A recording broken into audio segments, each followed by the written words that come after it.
Hey, good morning, everybody. What's up, family? Hey, good morning to you. On today's show, I plan to go absolutely ham. I'm going to be honest with you and keep it absolutely real. I want to talk about everything from why some white people are mad at Bill Burr. Bill Burr is a comic who most recently set Twitter ablaze after his monologue over the weekend. I've got the clip for you. You got to hear it. I thought it was A1. We got to discuss it. Also, why building the right team is the difference between winning and losing. For all the entrepreneurs out there, for all the builders out there, for all the creative folks out there, building the right team means everything. And I think the NBA championships, of course, the LA Lakers won last night. Shout out to LeBron, are a good example of the point I want to make this morning. Speaking of which, where you at now, LeBron haters? We must discuss. And more record numbers in Hamilton County in terms of early voting. What will this mean for the top of the ticket? What does this mean for Trump? What does this mean for these critical races in Hamilton County? I've got some superlative flows. It's the Nathan Ivey Show, Cincinnati's first daily digital talk show that focuses on the Black community family. And we'll get started in about 2 minutes. Please take this time to like and in particular share today's show. Please like and share today's show. When you share the show, more people see it. It's real simple, family. We'll get started in just about 2 minutes. Don't go anywhere.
Supported by listeners.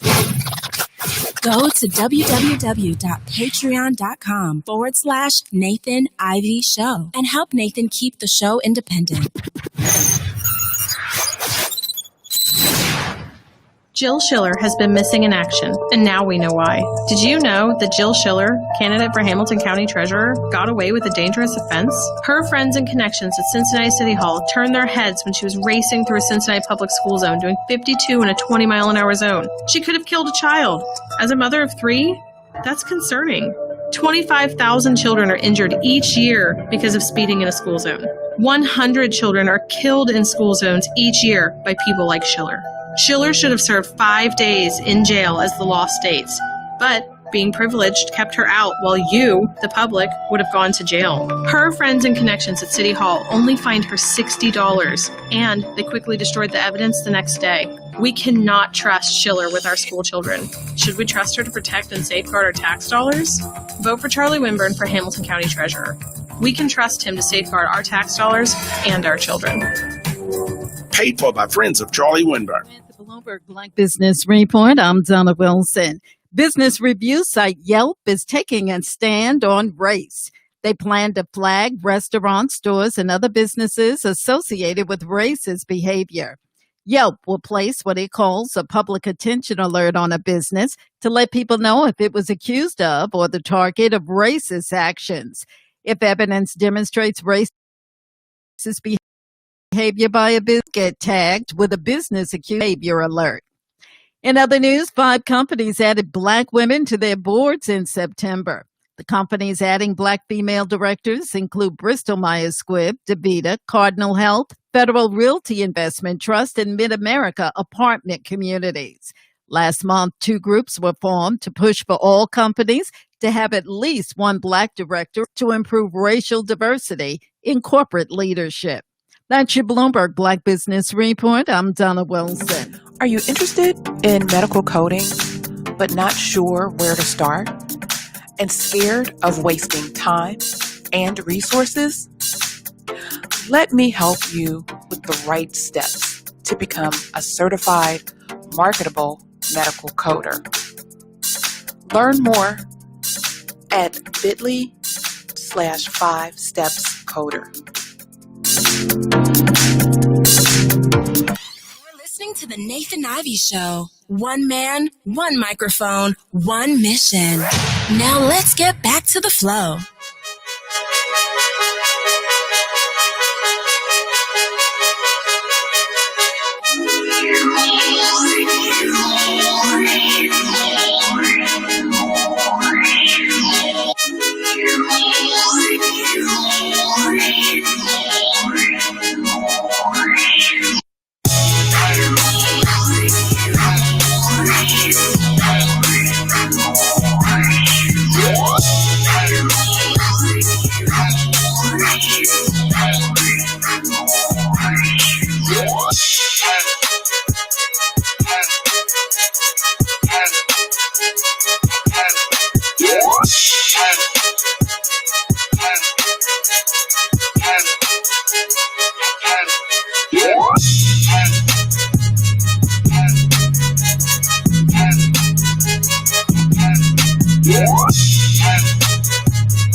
All right, good morning, family. Let's get things started, shall we?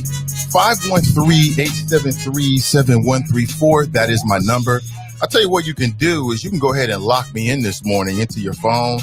And that way, if there's ever a conversation that you want to be a part of, boom, you already got the number. So I'll say it again, 513-873-7134.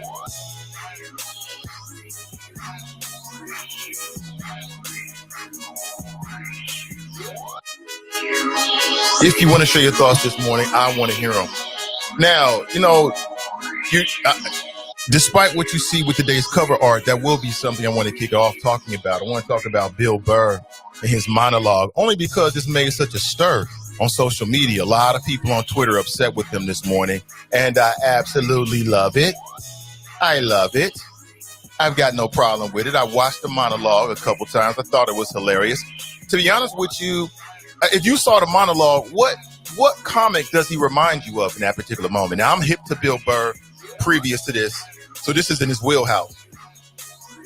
But to me, it was very Dave Chappelle-esque. I'll say it again. It was very Dave Chappelle-esque to me this morning. Hey, good morning, everybody. Welcome back to the show.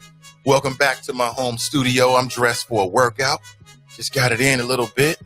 I'll get the rest in a little bit later. You know what I'm saying? Health is wealth. Good morning to you. Let me throw my number on the screen right here at 513-873-7134. I want to kick the morning off with some stories to get you started. Among other things, the Nathan Ivey Show is your morning destination for interesting conversation. And my home base is Greater Cincinnati, Ohio. Man, I got so many thoughts and things that are going on in my head I want to share with you. I want to share so many things with you this morning, family. Man, we got to keep it real, man. The crabs in the barrel in Cincinnati are at an all-time high. That's what's the problem with this city. I'll say it again. The white supremacy could not be as it is the help of black people. People in this city will try to undercut you. Black people in this city will try to fake be on your side. They're really against you. Black people will keep their mouth closed and they really got a problem with you when they see like an opportune moment. They'll try to jump on it. And there was an example about that over the weekend that I want to share with you. Again, 513-873-7134. I'll say it again. I don't use the word friend lightly. I don't use that word lightly. If you hear me call somebody a friend, you better believe that they've proven it to me. A lot of folks will throw that around. It's just another word to say. I don't do that. Most Virgos don't do that. Any Virgos out there? Virgos don't play those games. They don't do that. But a lot of people throw that out lightly because it means something to them or they're trying to communicate something to the people or whatever the hell. You'll never hear me do that. If we rock together, we rock together through thick and thin. You know what I'm saying? If we don't, that don't mean that I'm against you. But that's not the same as being a friend. I want to talk about that this morning. You know, I keep it Rizzo with you. It really makes no difference. There are no repercussions. Folks don't like it, then it's probably on them. It's probably on them. I want to talk about that this morning. 513-873-7134. In particular, did anybody get a chance to see, I put a promo for the show up. It really was a little clip of the show from last week when Charmaine McGuffey called into the show. I got a chance to actually see, I think this is the ad. I saw it on YouTube. I think this is the ad that she called in and talked about on Friday. It was absolutely hilarious. You got a grown black man talking about he got sucker punched. Huh? 20 years ago. What? Telling you, man, this city is unlike. So this city is unique and very like a lot of things that are going on around the country. But I'll say it again. If you go down the list and you look at the inequities that exist in this city, black people are a part of that ish. They may not like it, but black folks are a part of that. Some of them are willing participants. Some of them are unwilling participants. Some people just don't give a damn. But there's no way, I'll say it one more time, there's no way that white supremacy could have the impact in our communities that it does if it wasn't for black folks. Keep it real with you. I can't say that enough. And the elitism in this city is real. It's real. Daryl writes, I heard the ad on the buzz sounded cheesy. It is what it is. It is what it is. But, you know, that ad to me, I'll say it again, that ad to me just underscores Bruce Hoffbauer's entire campaign. I was on Facebook last night, and a brother named Derek Blasingame, some of y'all might know him. I think he's going to run as a Republican, a black Republican for city council. Okay, do your thing, brother. And he's running around here talking about just the dumbest, most uninformed issue you can ever imagine. Just uninformed. You know what I'm saying? Like, I understand divergent points of view, and I promote it. I'm with it. Matter of fact, I'm working on a live stream podcast that will further promote that idea, something I think that the city and the country needs. But what you can't do is come to the game with no facts. You can't do that with me anyway. You know what I'm saying? We can go back and forth, but when the facts are what they are. We can have our opinion, but the facts are what they are, period. But again, I think it says something about the Bruce Hoffbauer campaign. And again, I was your moderator for the NAACP Prince Hall Town Hall Forums. Matter of fact, they're going to continue this week, hosted by, I believe, Donnie B. She's been doing an excellent job. Make sure you check it out.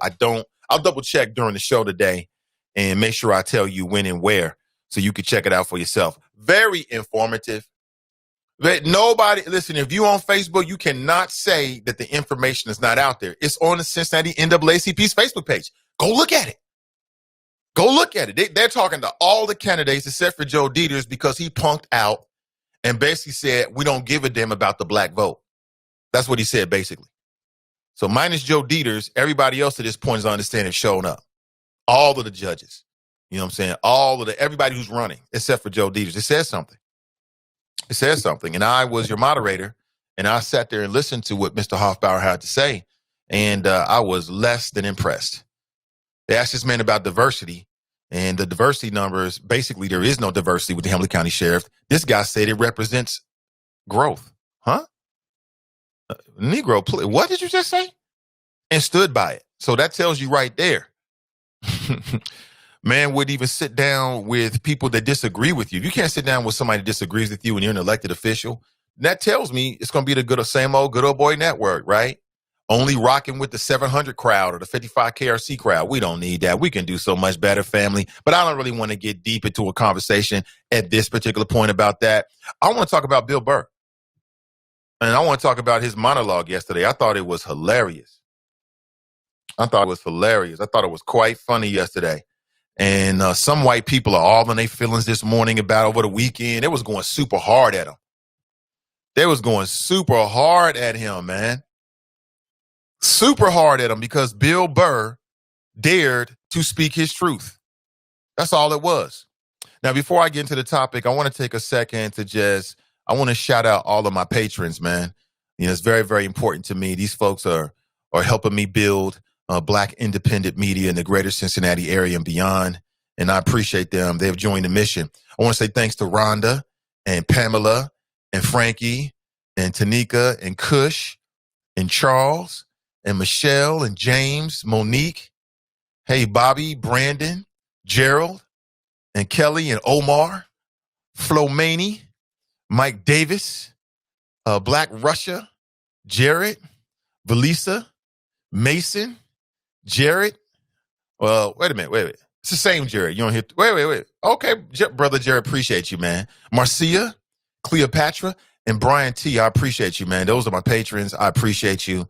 And if you don't know what I'm talking about, Patreon is a platform that allows you to basically crowdfund for your ideas for creative people such as myself or people that are trying to build new platforms such as myself. And essentially, it is a reward system. If you're interested, you can go to Patreon, which is patreon.com/Nathan Ivey Show.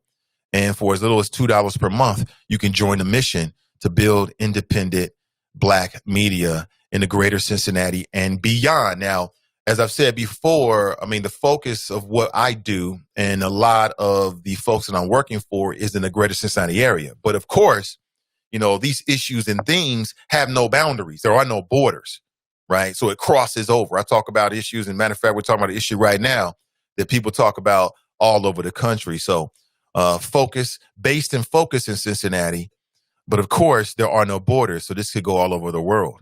And I want to say I appreciate you. That's one of my promises to my patrons. I appreciate you in advance. Again, if you haven't checked your Patreon feed, check your feed. Download that app so you can make sure you're up to date with the things that I am presenting to you. Because as new shows come online and new ideas come to fruition, I typically post it there first. You hear about it first.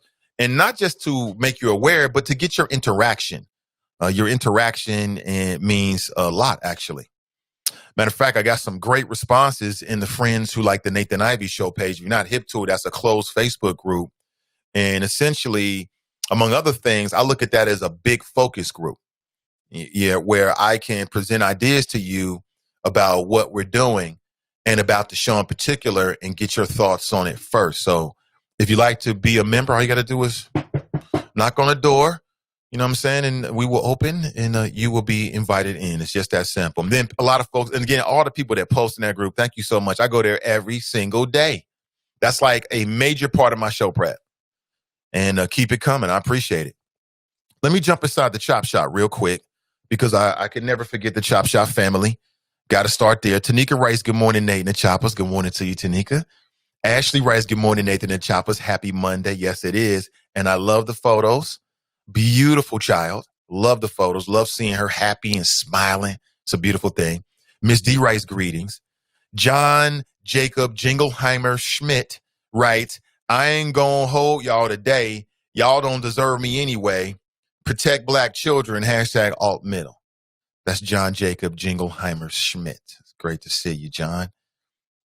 Pat writes, good morning. Tracy writes, hi. Sharp writes, good morning, Nathan and Choppers. And you know what? Let me not forget the people that have contributed on the Patreon feed, you know, since I've been doing it. Some of those folks are no longer doing that. But again, I still recognize and want to say thank you for your support. I appreciate it. Consider coming back. And Brother Mazone writes, good morning. Props to the boy LeBron. He got 4 rings. Yes, he does. Yes, he does. I did get a chance to watch. I felt like it all these last few games, man, is when it really matters to me. So I've been watching more and more of the finals. I watched probably the most of any finals game, any playoff game last night. And it wasn't all of it. But I watched most of it in real time. And I was glad to see the Lakers came out and played their damn game. I was glad to see the defense finally showed up.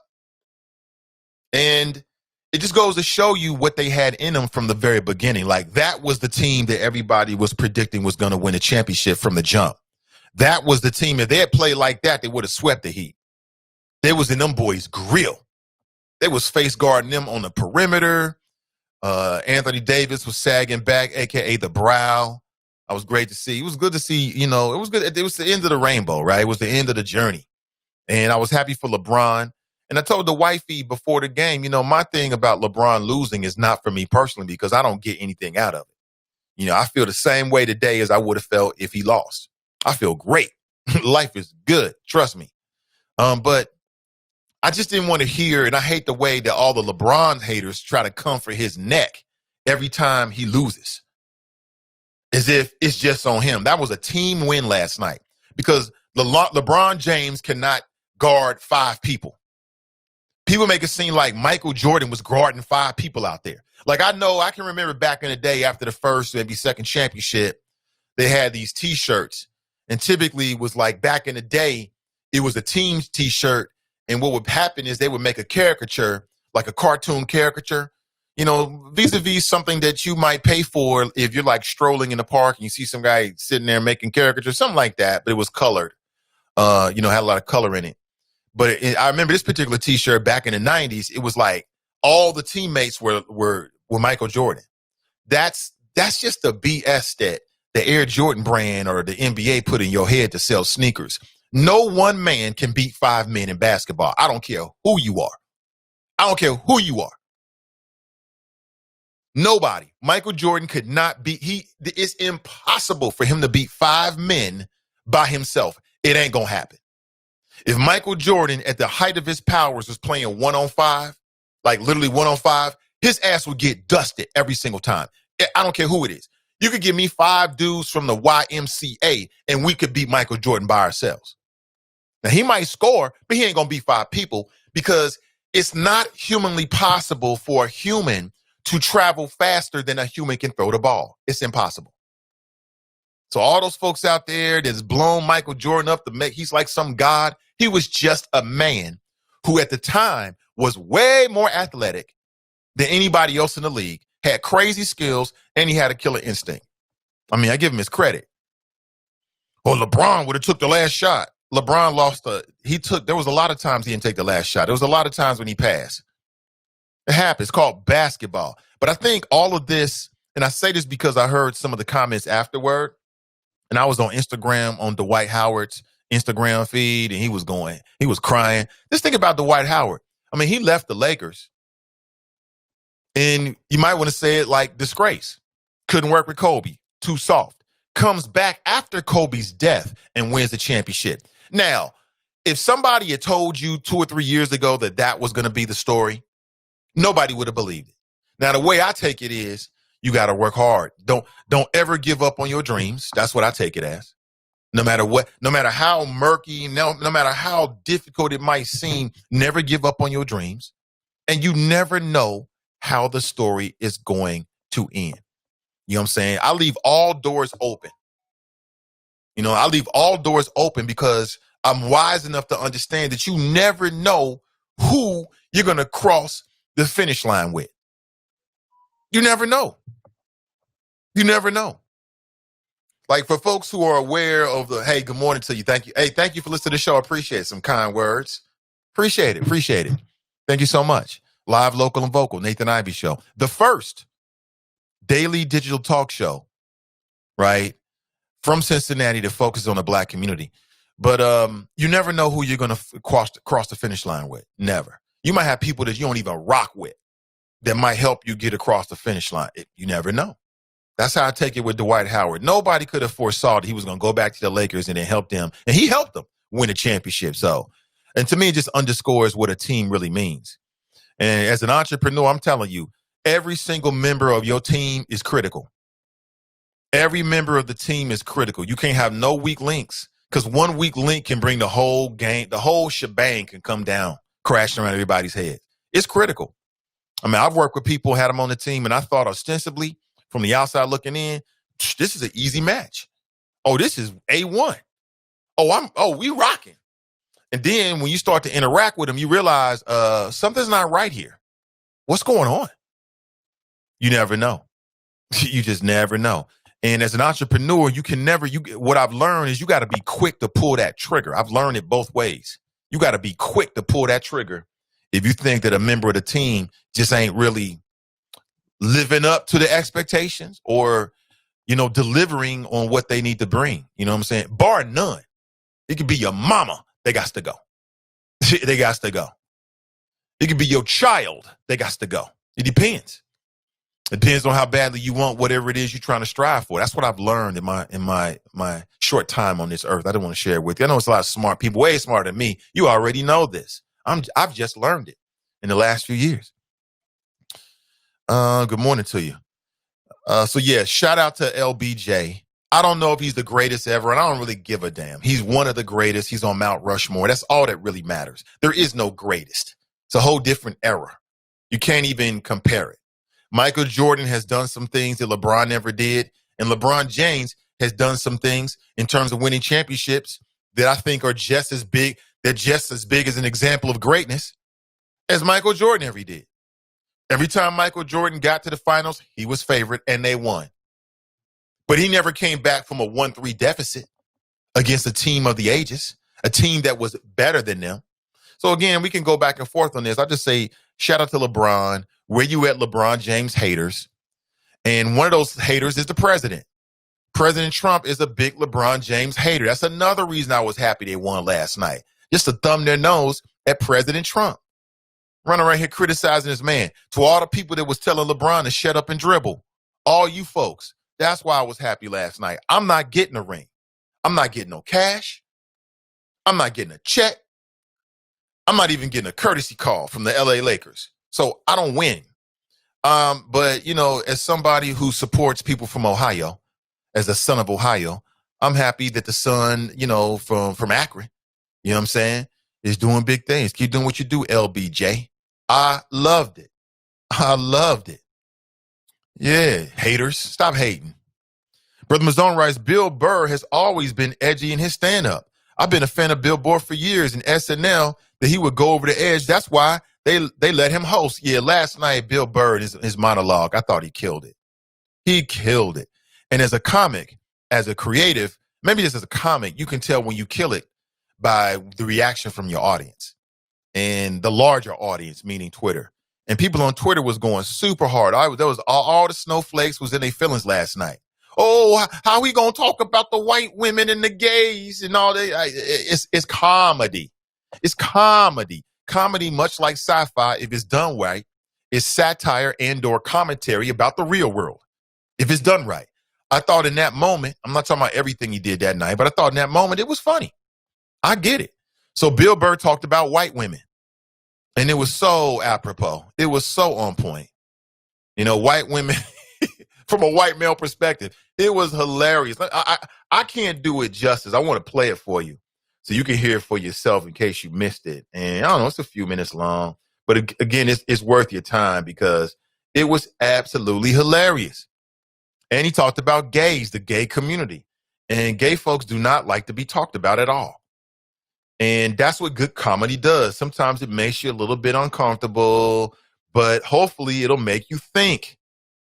And some people were saying it was tantamount to hate speech. It was not tantamount to hate speech. I loved it. And he talked about these flat earthers, aka, COVID deniers. I said the same thing he said on the show. Don't wear a mask. Give it to your mama and your daddy. Take them out the game. And it'll be more clean air and water for the rest of us. You know what I'm saying? If you don't want to wear a mask now, you may or may not know, but I hit the streets of Cincinnati every single day with a workout. I walk every single day. Got it in over the weekend. It's amazing to me, people that's walking around in close proximity without a mask. I actually walk with a mask on. I actually work out outdoors with a mask on. Yeah, it's possible. You're not going to suffocate. You're not going to suffocate. If anybody knows this, down on, I guess it's called the Art Steps at the Art Museum, Cincinnati Art Museum, near Eden Park or in Eden Park. They built these steps, and, people take advantage of it, like using it, as it should be, as a vehicle for their exercise. So I walk those steps with a mask on. It's possible. I see these people walking around, giggling, laughing, and talking, want to say hi. I don't even say hi to them. You see me out, you don't got a mask on, and you say hi, I'm going to keep right on walking. I just did it yesterday. I know these white folks was like, these Negroes. That's why I don't like them. No, fool, you don't have a mask on. I don't give a damn about giving you greetings and salutations during a pandemic. Don't say hi to me if you see me out here walking and you trying to walk all close to me and you don't have a mask on. I'm going to ignore you. And literally I do. I just keep on walking. I'll be thinking to myself, and now I'm got to the point where I'm getting frustrated, where now I'm making faces and I'm doing this. And leave me the hell alone. I don't want to say hi. I do not want to say hi to yo spreading ass, spreading coronavirus, because you're too damn lazy or whatever your issue is, and you don't want to wear a mask in public and got the nerve to say hi. Hi. That's a dangerous salutation. It's a dangerous greeting these days. I'm not saying hi to you. So if there's a 6'4", mildly attractive black man walking around Eden Park with a mask on, and you say hi to him and you don't have a mask on, it's me. I'm going to ignore you. I don't know you. You got your mouth all open. To me, I just see it in slow motion. I'm like, whoa, I can see the particles coming at me, right? Like zombies. I don't want your damn ass coronavirus.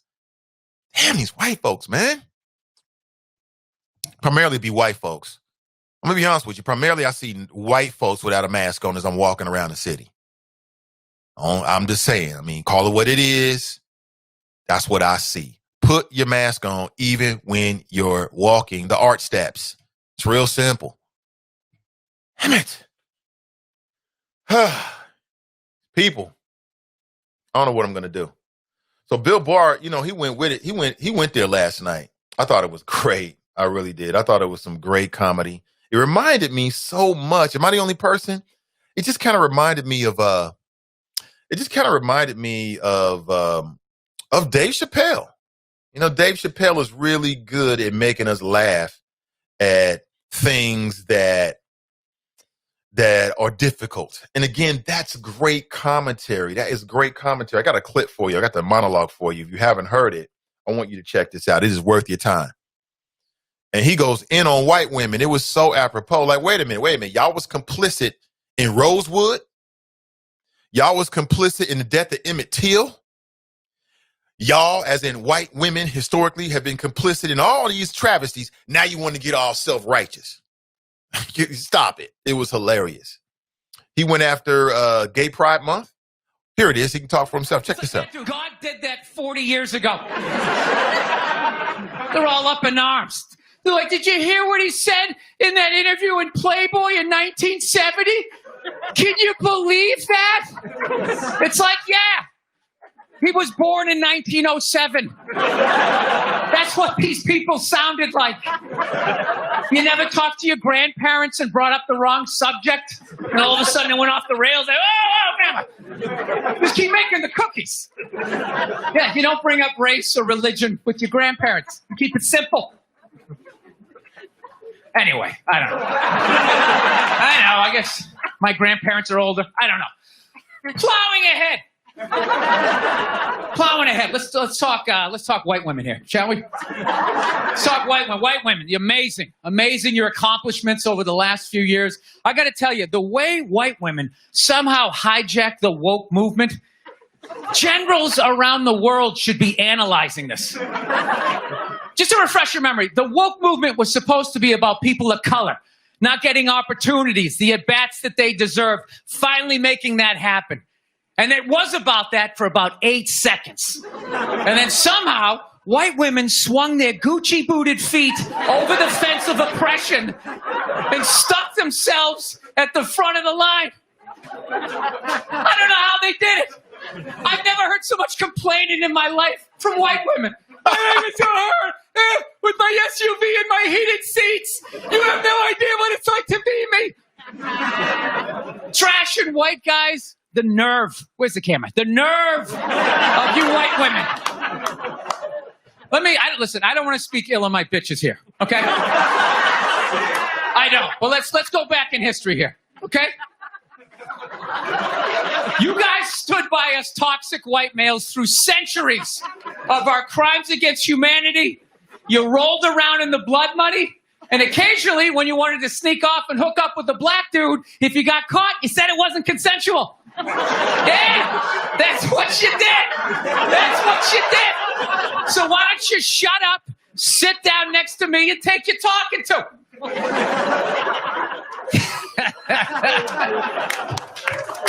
Thank you. He's absolutely right about it. As Muhammad Ali once said, nothing is funnier than the truth. When I saw this last night, it was hilarious. He said, sit your ass down and take your talking to. Yeah, you stood by the toxic white male, his words, for centuries as they committed crimes against humanity. And as he put it, rolled around in the blood money. And now you want to take your, what do you say, your Gucci boots and put it over the fence of oppression? Spot on, correct the mundo. He hit the target. That's why some white people are so upset with Bill Burr, because he read them. That's why some white women, some white folks that know what time it is, they're going to take it for his comedy and be like, well, he's got a point. And some white folks, the bad white folks, it reminds me of when Dave Chappelle said, I know the whites. That was hilarious. I know the whites. And Bill Burr is 100% spot on. In fact, he was so spot on with that. Hilarious. What a better time and place than SNL to make that point. I hear whining about your heated seats and your SUVs. You stood by the toxic white male for centuries as they committed crimes against humanity and rolled around in the blood money. I thought about Black Wall Street, which coincidentally, I don't watch this, but I think I saw somebody on Facebook post this, that in the latest episode of Lovecraft's Country, which I'm going to circle around and get that when I get the time to and watch that show, that they actually spoke about Black Wall Street. Timing is a lot. Timing means a lot. And Bill Burr and his timing was impeccable over the weekend, especially in the racially charged times that we live in. That's my flow. Now back to his monologue. So, I haven't been in New York for about a year. You know, I was here last year. I was shooting a movie. Had a great time with Judd Apatow, Pete Davidson, and all the guys. Yeah, had a great time. And I hadn't been here in like 13 years, and I immediately noticed how extra crowded the city was. And I was getting all claustrophobic. I'm like, what's going on? How much are people not using safe sex and making all these babies, you know?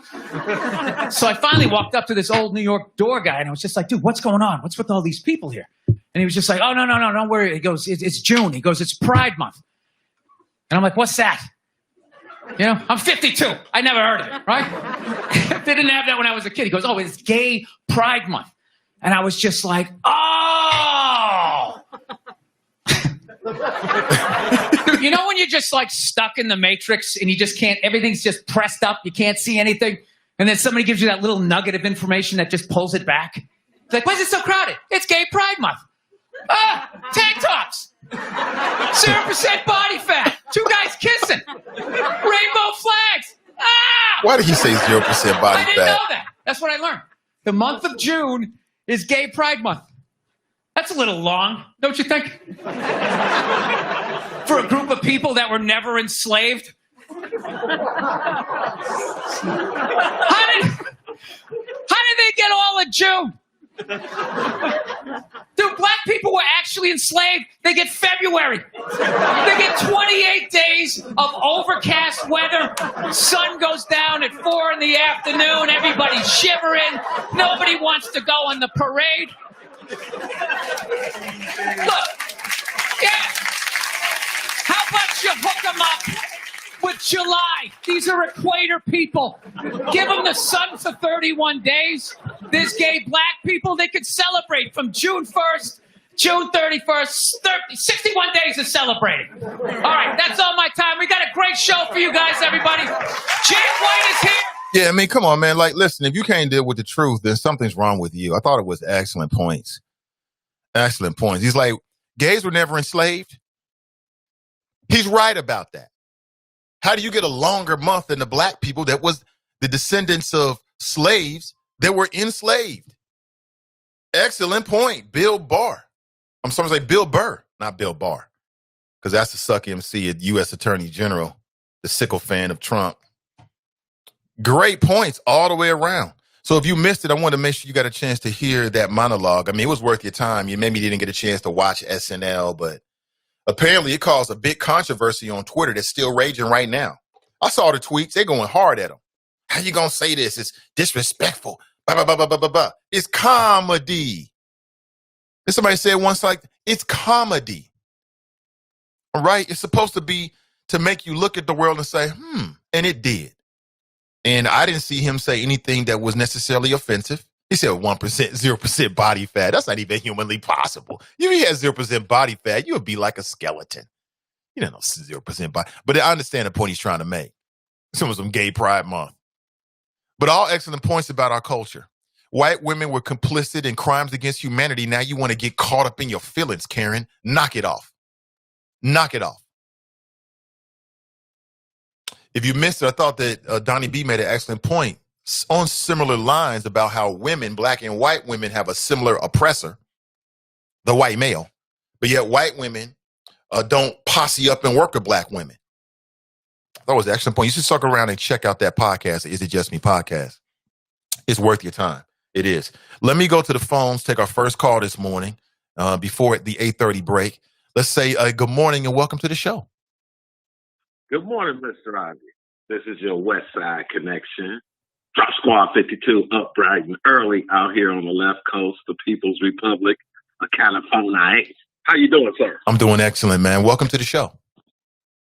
Thank you, sir. Oh, man, that clip you just played, Mr. Ivey, I flashed back. You kind of just stole my thunder, but I flashed back to Donnie B's call last week when she was talking about the Kamala Harris behavior in the debate, and she was talking about white girl magic. I'm like, man, but that was that guy was on point, Mr. Ivey. Yeah, and we all know why he getting dragged on Twitter, right? We know. Yeah, we do know. Tell everybody. You didn't tell everybody why he getting dragged on Twitter, Mr. Ivey. Oh, you must have a different perspective. Why do you think he's getting dragged on Twitter? We all know because it was not part of the Democrat narrative. He exposed what I've been saying. Democrats have all the good white folk. I mean, all he had to do was bring up the riots and the protesting. I mean, again, Mr. Ivey, you know why the man is being dragged on Twitter. Because you know how Twitter is.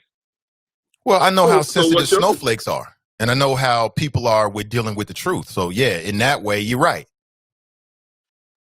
Yeah, and then the jab, because to me, he does the same type of stand-up that Chris Rock does.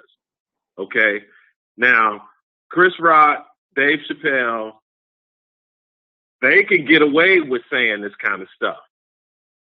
But this guy, because he's white, and he's calling out white girl magic, he gets dragged on Twitter. But Dave Chappelle don't get dragged. Have you heard some of his latest stand-up? Yeah, Dave Chappelle's been dragged before. He's been dragged for his comments. I mean, for some of his COVID comedy that he's done lately. Not the COVID comedy, but I mean, I just remember him stirring some pots and people raising their voices against him. And him meeting with Kanye out in Wyoming somewhere. You see, okay, but again, Mr. Ivey, I know you posted that on your cover for YouTube and on Spreaker is because you must think that either he didn't deserve to get dragged on Twitter or or what? I'm kind of lost. You kind of lost me because I know your game is tight when it comes to this podcast and stuff. So what was your goal in putting that art up there as your cover? Well, my goal was to let everybody know what I plan to talk about. But in terms of my opinion as to his monologue, I absolutely loved it. It made me laugh. It made me chuckle. You know, like Muhammad Ali once said, nothing is funnier than the truth.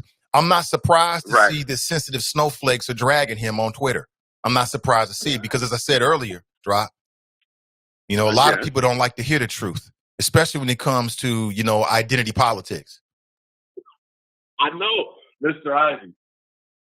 Again, sir, it's something about 2020 that's exposing the black divide within the Democrat Party. Did you? I shouldn't even ask you this question because I already know that you, Nathan Ivey, the man behind Fair Digital Media, the man behind the new black media voice in Cincinnati, I know you know about the event that took place at the White House on Saturday. What event? Refresh my memory. It was the Back to Blue event that was sponsored by Candace Owens, Brandon Tatum, Anthony Brown Logan, Uncle Hotep, Hotep Jesus, a whole bunch of black, not Democrat voices that are out there on social media, on Facebook, Twitter, Instagram. They're everywhere. They have podcasts. And like I told you, Mr. Ivey, the black divide is being exposed in 2020. Now, they hosted this event, and the footage is out there.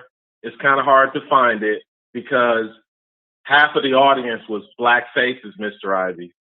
And they don't want to talk about that. They want to talk about the fact that Obama is a super spreader. I mean, not Obama. I'm sorry.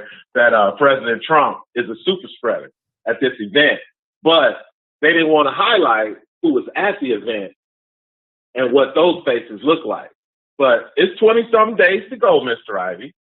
And I thought maybe you would mention something about this event, but it's still early on in your show because I kind of wait to hear your monologue to kind of see which direction you're going because you can't always go by what the title is before we got on the art, on the cover. So that's pretty much all I got. Are you on a different kind of phone or something? You doing something different this morning? What happened? I don't. You just sound different. I don't know what happened. You just sound different this morning. Okay. Your phone or are we on speaker this morning? No, I got the same hookup. Oh, okay. So, I don't know. It sounds a little different to me. I don't know. Maybe when I read the comments, people might say something. Hold on 1 second, Drop. Let me put this up on the screen while we're talking here so people can see it. I think it's quite interesting. Yeah, I see it. I see the Blexit. Okay. Candace Owens. Yeah, that's it. Yeah.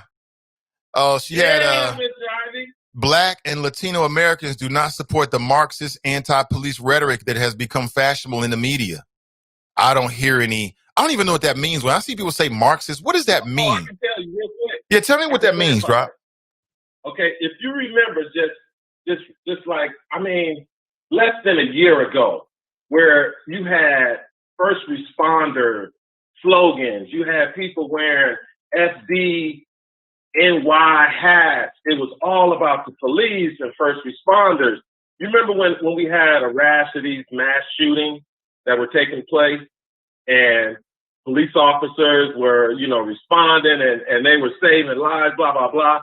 And then we have the incidents with George Floyd and other black people dying at the hands of police, and it just kind of flipped. The whole direction or the whole sentiment that America had for police officers is just flipped. And I think that's what they're talking about. Okay. You didn't clarify at all. See, when I hear people using these terms, I think to myself that they don't even know what they're talking about. So I hear these people using Marxism, and I'm thinking, yeah, it's true. They don't even know what the hell they're talking about. Look at the Black Lives Matter. You look on their website, Mr. Ivey. Yeah, but if I go to their website, and I have gone to Black Lives Matter website most recently because they reached out to me to be a part of their ad campaign, and but I think they're doing great work. I didn't see anything that was negative to this country. Maybe you should read it. Maybe you should read it for your listeners, maybe who haven't seen it, instead of just telling them your opinion of it. Well, I'll play it. I can play the ad for them in the ad. To read it. I can play the ad, but it's not going to clarify what I'm trying to get right now. When I hear people like Candace Owens, I've even heard people in Hamilton County, like judges, like sitting judges say, oh, Black Lives Matter is a Marxist organization. And I'm thinking, is that a bad thing? Because Marxism, as I understand it, and I'm reaching way back into the recesses of my brain, right? Reaching, bro. But as I understand it, essentially, in its most simplest terms, what that means is essentially that, you know, we have a society in which there are no classes, because classism is a real thing. And so Marxists essentially, from what, again, if I'm wrong about this, breaking it all down, please set me straight. They envision a society. Mr. Ivey, can I finish it? it? Interrupt you, sir. But you have, when you're commenting on Marxism and you're putting it in the context of what Black Lives Matter stands for, you have to read what Black Lives Matter stands for and then explain what Marxism is. No, we should understand. Yeah. No, because Marxism, that makes no sense whatsoever, brother. Marxism is an idea. Marxism as an idea predates Black Lives Matter. That would make no sense. So we're gonna make sense on the show. No, but it makes more sense. It's an older theory, so we would start there. People need to have an understanding what classical Marxism means first before we start applying it to modern day movements. To do the other way around would be intellectually dishonest, and we would arrive at a conclusion that doesn't make any sense. So let me get this out. So as I understand it, Marxist theory, Marxism means, or Marxists envision a society in which there are no classes and that everybody, no matter where they may be, highborn or lowborn, right, to use for lack of a better phrase, we're all working for the betterment of the society. That's what it means. That's what I understand it means in its most simplest terms. So I think to myself, oh, what's wrong with that? I don't understand. I think what happens is people like Candace Owens and other people that throw that word out, they think that people are dumb. And they think, it's just going to go over their head. And people are not going to go research, or people don't have an understanding of what that means historically, classically, or how it even applies today. I think they're just playing people to be stupid. That's what I think. And we're not stupid on the Nathan Ivey Show. No one's accusing you of being stupid. Okay. Or the people who listen to your show. But Mr. Ivey, when you explain what you think Marxism is, it takes away the individual right, which is what this country is based upon. No, it doesn't. Constitution. No, it doesn't. See, now, you just said it. I didn't interrupt you when you were explaining. Okay, you're right. You didn't interrupt. You didn't interrupt. So I'm going to give you the stage to say what you have to say. Okay, you're right. So when you hear the word Marxism, and when you put it in relation to Black Lives Matter, an organization that's speaking on the behalf, obviously, of people. And they're speaking about Black people. It's called Black Lives Matter, and they've made that clear, okay? But if you read what they're about, they're including way more than Black people in this Marxist theory of American life. And that's where the problem comes in, and that's why the people who took part in this event mention it in their literature. Marxists, because they want to take away people's individual rights. And that's against the American way that's just not life. True. The Constitution is based on individual rights. That's it. Well, that's just not true. You don't want to turn this into anything other than that. That's just not true. Again, I'm sorry. Not true? I'm not trying to cut you off with you. It was a great flow, but that's just not true. And again, that's why I say people that throw that out like it's a pejorative. Okay, great. Thank you for the call. All right, thanks. Yeah, thank you so much. This Drop always add to the conversation, man. I love me some Drop, but that's just not true. It's just not true. That's not what Marxism theory means. People do this all the time. They conflate communism and socialism all the time. It's one of the most intellectually dishonest things that continues on to today. And you can only get that over on people that don't know better. I know better. They're not the same. They're two different concepts. And that's what they're trying to do. They're trying to conflate communism, the Red Scare. Oh, they're going to take away the right for you to make money. It ain't got nothing to do with that. That's not what that means classically. Now, Candace Owens and her merry band of Blexit supporters can run around the White House. I wouldn't go to the White House if I ain't going to the White House for no reason. Why would I go to the White House and let Donald Trump come down and he's the super spreader right now? Idiots. We're going to have to reschedule this event. We'll come back in a couple of months. You know what I'm saying? Everybody that comes in contact with Donald Trump or his administration is coming down with COVID. And you think I'm going to come to the White House and stay on the White House lawn so Donald Trump can literally talk down to us? Like literally, I mean, think about this literally. Like literally, y'all, Blexit is supposed to be about leaving the Democrat Party because the Democrat Party is a plantation and all this kind of stuff. Now, here's the number one critique of Blexit that nobody wants to talk about. If they was really on their JOB, if they was really on some revolutionary stuff, they will be forming their own party, not trying to get you to go to the other majority party, the Republican Party. Man, this is probably the Russians are probably backing Blexit. They're probably backing it, just like they were backing Brexit in the UK. They're probably backing Blexit, the black exit, because that's where they got the hybrid term from here in the United States. And Candace Owens, who started out her creative career criticizing Donald Trump, she's just an opportunist, nothing more than that. But let's go to the phones. Hey, good morning. Welcome to the show.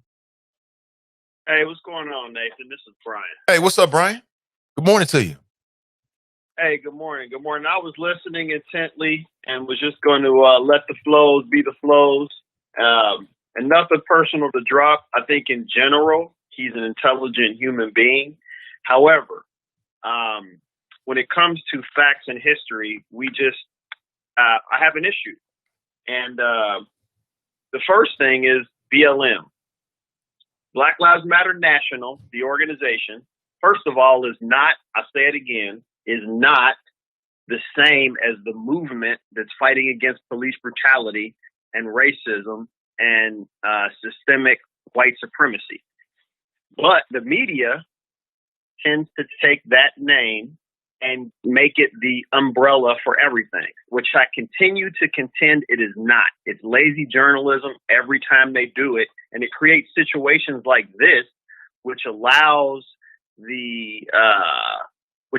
blanket statements to be made when any individual group or in any individual city does or says something. Oh, that's what BLM thinks. Oh, that's what BLM thinks, no matter what it is. Meaning that's what the whole movement thinks, no matter what it is. Parenthetically, they don't go around saying that these people who tried to assault and kidnap, a Democratic Party politician, they're not a blanket for all conservatives. So that's the first thing.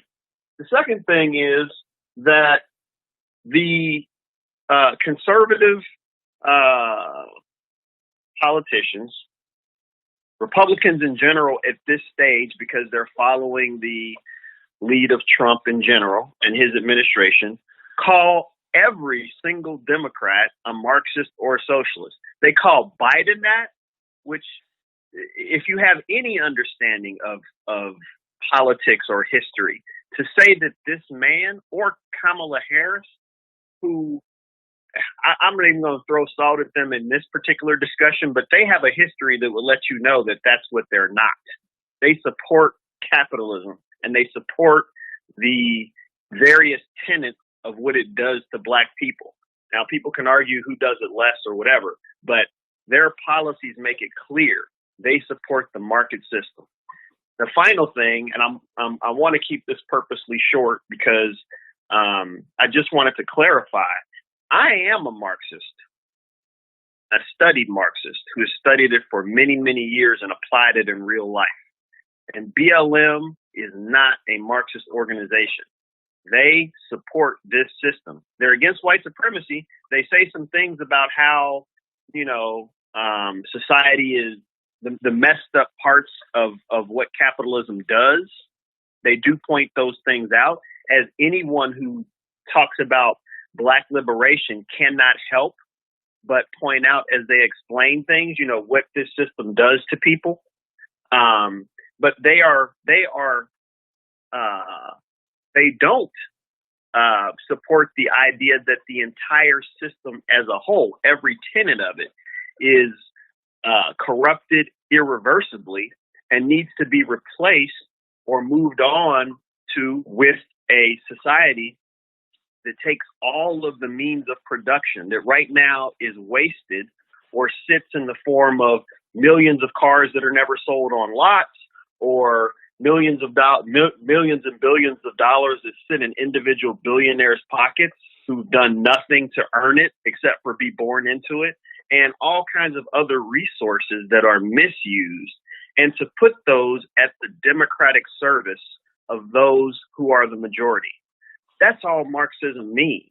Or Marxism itself doesn't even mean that. Marxism itself is the study of history from a scientific point of view that says that things don't just, that there's a science to how history has happened, and being able to understand social systems is not simply, oh, this is just a bunch of human beings and human beings are going to do what they're going to do. That's a piece of it. But understanding that social systems have a scientific functioning that you can mark, record, and understand, and thus understand to some degree what might happen next, based on understanding the mechanisms that are at play and the forces that are at play. That's what Marxists try to do, and they're not always right. It's a scientific method like anything else, where the science can take you to a certain point, and then some unknown element or some unknown thing may come into play that makes you have to change and alter your opinion. It's just an attempt to try to look at history and human functioning and social functioning from a scientific point of view. So I just wanted to leave it at that. I appreciate you taking the call. And, the biggest problem in all these discussions is that people, and this is also something that the Trump administration has intensified, people think that their opinions are facts. A tree is a tree. Marxism is Marxism. A shoe is a shoe. It's not about what you opine about it. It is what it is. And you have to understand it as that. Otherwise, we don't have a basis to have a rational discussion. Appreciate you, man. Appreciate you too, Brian. Appreciate it. That's Brian Taylor. Appreciate the insights. 513-873-7134. Hey, listen, do me a favor and like, and in particular, share today's show. I've said it before. I'll say it again. When you share the show, more people see it. It's real simple. And if you don't know my number, please go ahead and lock me into your phone this morning, 513-873-7134. And thank you for supporting this show and supporting this platform, CDM, as we build Black media, Black independent media in the greater Cincinnati area and beyond. Again, media has no borders. It has no borders. Good morning to you. I need to take my first break, okay? And we'll come right back. But again, it'll give you an opportunity to share today's show, connect with some of the sponsors, and we'll be right back. You can take the number down here. Again, it's on the screen there. Appreciate you. Kicked off the show talking about why some white people are mad at Bill Burr and why I love this monologue. I shared that with you, and I'll say it real quickly because he was 100% spot on. That's why. I loved it. It was great entertainment. That was some edutainment right there. We need more edgy comedy that's going to push the boundaries of our discussions around race and class. We need more of that, not less. All right? It's the Nathan Ivey Show, Cincinnati's first daily digital talk show that focuses on the Black community family. We'll be right back. Don't go anywhere. The Nathan Ivey Show is supported by listeners. Go to www.patreon.com/Nathan Ivey Show and help Nathan keep the show independent. Bloomberg Black Business Report. I'm Donna Wilson. Business review site Yelp is taking a stand on race. They plan to flag restaurants, stores, and other businesses associated with racist behavior. Yelp will place what it calls a public attention alert on a business to let people know if it was accused of or the target of racist actions. If evidence demonstrates racist behavior by a business, it will get tagged with a business accused of racist behavior alert. In other news, 5 companies added Black women to their boards in September. The companies adding Black female directors include Bristol-Myers Squibb, DaVita, Cardinal Health, Federal Realty Investment Trust, and Mid-America Apartment Communities. Last month, 2 groups were formed to push for all companies to have at least one Black director to improve racial diversity in corporate leadership. That's your Bloomberg Black Business Report. I'm Donna Wilson. This is Zoe Wesson. What side of history do you want to be on? The right side, or one where Black people continue to be underrepresented in Hamilton County? Now's your chance to end 230 years of exclusion. In Charlie Winburn, we have a man that's received the Cincinnati NAACP President's Award, who fought on the Ohio Civil Rights Commission for 6 years, who received the Baptist Ministers Conference Community Service Award. Charlie Winburn has received the Southern Christian Leadership Conference Award and was honored by WDBZ The Buzz as Pastor of the Month. We know Charlie Winburn, and he knows us. He's the right man to put us on the right side of history. On Tuesday, November 3rd, vote for Charlie Winburn for Hamilton County Treasurer. I am Charlie Winburn, and I'm asking you for your vote on Tuesday, November the 3rd, paid for by friends of Charlie Winburn. You're listening to the Nathan Ivey Show. One man, one microphone, one mission. Now, let's get back to the flow.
I flow, therefore I am. Welcome back. It's the Nathan Ivey Show, Cincinnati's first daily digital talk show that focuses on the Black community and your morning destination for interesting conversation, broadcasting live from a secret location somewhere in the city of Cincinnati. Welcome to my home studio. Good to see you. Of course, today's show is powered by the good folks over at CDM. Their mission is to amplify Black voices in Cincinnati and beyond. Check out the Ask Ashley podcast. It's called Midday Juice tomorrow at 1 p.m. And also tomorrow at 7 p.m., valet service was Fast Pitch. She'll be back. Looking forward to it.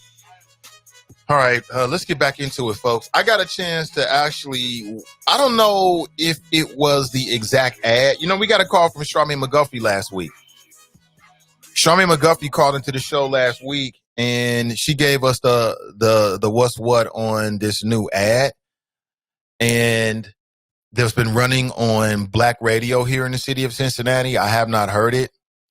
But then somebody directed me to a YouTube channel, and I'm not sure if it's the exact same ad, but it was up on YouTube, and they had this Black man named, his last name is Price. And if you heard the conversation with Charmaine McGuffey, I think that was the brother she was referring to. I actually reached out to him to see if he would come onto the show. And hold on, let me double check and see. That was over the weekend. Let me double check and see if he responded. I would be surprised if he did. Let me see here. Alicia, thank you so much. Appreciate it. Thank you so much. Yes. Again, the list is so long of the people that help this show. The list is so long. I appreciate you. Okay. In terms of, making sure that the show is looking and sounding right. That means everything. And then helping with show prep and guests and things like that. Again, if you come across interesting guests, it could be a book, it could be a conversation, it could be a creative person. Let me know. I'll reach out to them. I appreciate it. Some of my best interviews I get like that. So no, he hasn't responded because I'm interested in speaking with Mr. Price to get his thoughts about, the things he was saying about Charmaine McGuffey. I mean, is it true? Is that his truth? Why is he just speaking about it now? I mean, did Bruce Hoffbauer promise him something? Did Bruce Hoffbauer say, look, man, you're going to be my right-hand man? I mean, he would never trust him. Like, when you do dirt like that, the people that you do dirt for, you do some old back, they're never going to really trust you. Like, if Bruce Hoffbauer becomes a sheriff, this black man's going to get played. Watch. I guarantee you. He's going to play because he can't trust him. You know what I'm saying? How can I trust you if you're willing to do anything? But, people have different interests. As I was listening to it, I mean, if that's his truth, he was saying a lot of things about Charmaine McGuffey, about how she was this and that and the other. And it's more specifically, I think he was saying things like she was raising her voice and people didn't like her and blah, blah, blah. I mean, if that's his truth, that's his truth. I think the timing of it means something. And I thought it was quite interesting. Again, I'll say this. I'm more concerned about what you're going to do as an elected official and less about, ad hominem attacks and things like that. I mean, but negative ads are a part of it. You know what I'm saying? It's a part of politics. It's a part of political life. And it's on the candidate to get out there and let the people know about who they really are and kind of set the record straight. Cassandra writes, hey, choppers. Brother Mazone writes, SNL love pushing a button and keeping their hands clean at the same time. They do. Jared writes, good morning, hashtag Team NI. Cam writes, top of the AM, Nathan in the chop shop. There is a black man who is running for Cincinnati mayor. Yeah. Brother Prophet. Yeah. So we're already going to have a Democrat primary, and I guess that'll be in, January, February, something like that. It'll be early in 2021. I can't remember the exact month. So you got P.T. Sittenfield, you got David Mann, you got Kelly Prather, and then you got Brother Prophet, who I believe is a Cincinnati firefighter, who is running for mayor. Yeah. Yeah, it's going to be interesting. Very interesting. So now you got, and again, this is old news. I mean, he announced this going back to the early October. I'm just talking about it now. Raphael Prophet. And I don't know him like that, but I know of him. He is aware of the show. I'm going to reach out to Raphael Prophet and see if he'll come on the show. He's a retired firefighter, and he announced that he's going to run for mayor. And I love it. I know people was kind of looking at Kelly Prather sideways when she decided to run, like, hey, you running for this? Here you go again. But for me personally, I feel like if you want to run, you should run. If that's how you feel, you should go ahead and run. Because I think that they could possibly add something to the conversation. They could bring something to the conversation and give us something to think about and the role of the next Cincinnati mayor in a different viewpoint. So we shall see. Quote, he believes public service is a lifelong duty. Therefore, he is compelled to continue to work to make Cincinnati the city that we deserve. Back in 2017, Prophet filed a lawsuit against Cincinnati and then city manager Harry Black, alleging discrimination after Prophet was denied promotions within the fire department after bringing up issues of wrongdoing. That sounds like what? Charmaine McGuffey's story. See, the status quo don't like to be challenged here in Cincinnati. I think we're seeing that. So again, Raphael Prophet joins the mayor's race against P.G. Sittenfeld, David Mann, and Kelly Prather. Now, I don't know if he's running as a Democrat or not, so maybe I'm getting out ahead of myself because there's already going to be a primary because Kelly Prather's in the race. As I understand it, when you have at least 3 candidates of the same party, there has to be at least the Democrat Party has to be a primary. So that's going to happen. I don't know if he's running as an independent or a Democrat or a Republican. It would be interesting. It'd be very, very interesting if he ran as a Republican. Very interesting. Yeah, this city don't mind tarnishing your name. Like the people in this city, the institutions in this city, they don't mind tarnishing your name. Like I told you, the former radio station I worked for, That's why I keep it white hot, red hot, real with you. They tried to tarnish my name. Oh, Nate's show wasn't profitable. Wait a minute. Now you are venturing into the realm of my public persona and what I've built for myself. Nothing could be further from the truth. Nothing can be further from truth, but I've experienced that firsthand. That's how they try to do you in this city. So, I mean, something about his story rings very, very true to me about the culture in Cincinnati. It's getting interesting. Again, I'm going to talk with all the mayoral candidates. You already know me. I want to talk to everybody here on the Nathan Ivey Show so we can get a perspective on who should be the next mayor, which I think is super important, especially after 8 years of do nothing John Cranley. Like, we didn't gain anything with John Cranley. There's nothing remarkable. There's been nothing remarkable about John Cranley's time as mayor. Nothing remarkable at all. And if John Cranley says, FC Cincinnati, well, that was going to happen no matter who the mayor was. It wouldn't matter who the mayor was. The AFC Cincinnati did was going to move forward, more than likely. The only difference, I think, was the nature of the deal. Like, what's the buy-in from taxpayers? And then what do taxpayers in West End, what do they get out of it? Now, that could have been different. That could have been more sided with the community getting more or less. But the deal itself, something tells me that was going to happen no matter what, because the people behind it are gargantuan in terms of their influence here in the greater Cincinnati area. It was going to happen. You know, we had Cincinnati school board members that called into the show like, well, we had to do it. Why? Because they was going to do it anyway, Nate. I'm like,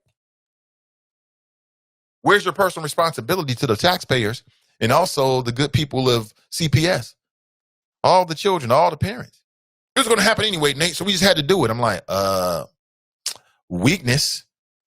We got too much weakness, man, because the reason why is because people care about being reelected. If I ever run for office, I don't really care about being reelected. I want to get something done in that first term that's meaningful. And if that costs me reelection because I fall out with the party or I fall out with the gargantuans that run this city, then so be it if I'm able to move the needle for the people. But again, if you're a first-time somebody in a political position, I'm sure it's comfy. Oh, man, you're a big time now. You're a city councilman, or you are a person. You are on the school board. You are somebody now. I don't give a damn about. I'm already a somebody. You know what I'm saying? I got the love of a black woman and my children. That's it. That's all I need. You know, in my dead ancestors, like Killmonger. You know what I'm saying? Just bury me next to my dead ancestors. That's cool with me. I'm cool with that. All the other stuff is just, it's window dressing. If you ain't getting something done, what's the point? That's going to be interesting. I'm looking forward to that Cincinnati mayor race. That's going to be very, very interesting. And the way I look at it, and I'm hoping that the way that the people look at it is, we should be coming up with what we think, what we want first. What is our agenda? What's important to you? And then they fit into what we say. Not this is what you're running for. We get this all the time. Here's my platform, my pillars. You should have that because you got to have something to talk about. But if your pillars don't match what the community wants, we don't need you, period. We don't need you. You know what I'm saying? After 8 years of John Cranley, we need inspiration. We need people. We need a person in that. Let me give you some ideas. We need a person, and just some general characteristics. We need somebody that's going to inspire Cincinnati. Because Cincinnati's not inspired right now with John Cranley's leadership. We're not. We need somebody that is a get-ish doner. You know what I'm saying? We need somebody to get-ish done. Period. Not just talk about it, but gets it done, that crosses the finish line on these very critical issues, whether it be poverty, whether it be affordable housing, whether it be, equity for Black creatives and entrepreneurs, whether it be getting ish done in terms of meaningful, police reforms. We need a mayor that's going to come in and 100% back the CAA. And not just in lip service when it looks good, but I mean getting it done, proper funding, real responsibility, like real reforms, not just rhetorical reforms. That's what we deserve. You know what I'm saying? We need somebody that can walk across all the various, lines in Cincinnati and can connect with everybody, and not just in a way that benefits that individual, but in a way that produces equity, policy, and real tangibles for everybody, for us. And in particular, I'm talking about Black folks, because the city of Cincinnati will never reach its goals. We will never be the city that we can be as long as its Black population continues to be where it's at. It'll never happen. A rising tide lifts all boats. Start right there. It ain't racist. It's real. Start right there. That's what we need. We don't need another John Cranley type that looks cool. He says the right things, but don't. What did he do? What has the man done? And do not say FC Cincinnati, because, as I said earlier, I believe that was going to happen no matter what. Grand Risings, Nate in the choppers. That's Clue Magic. Good to see you, Clue. Ray writes Grand Risings all. Tracy writes, hi, I don't know who Bill Burr is. Bill Burr is a white comic. You know, he's a white comic. And he tells very edgy, social satire, comedy type of jokes. And he set Twitter ablaze last night.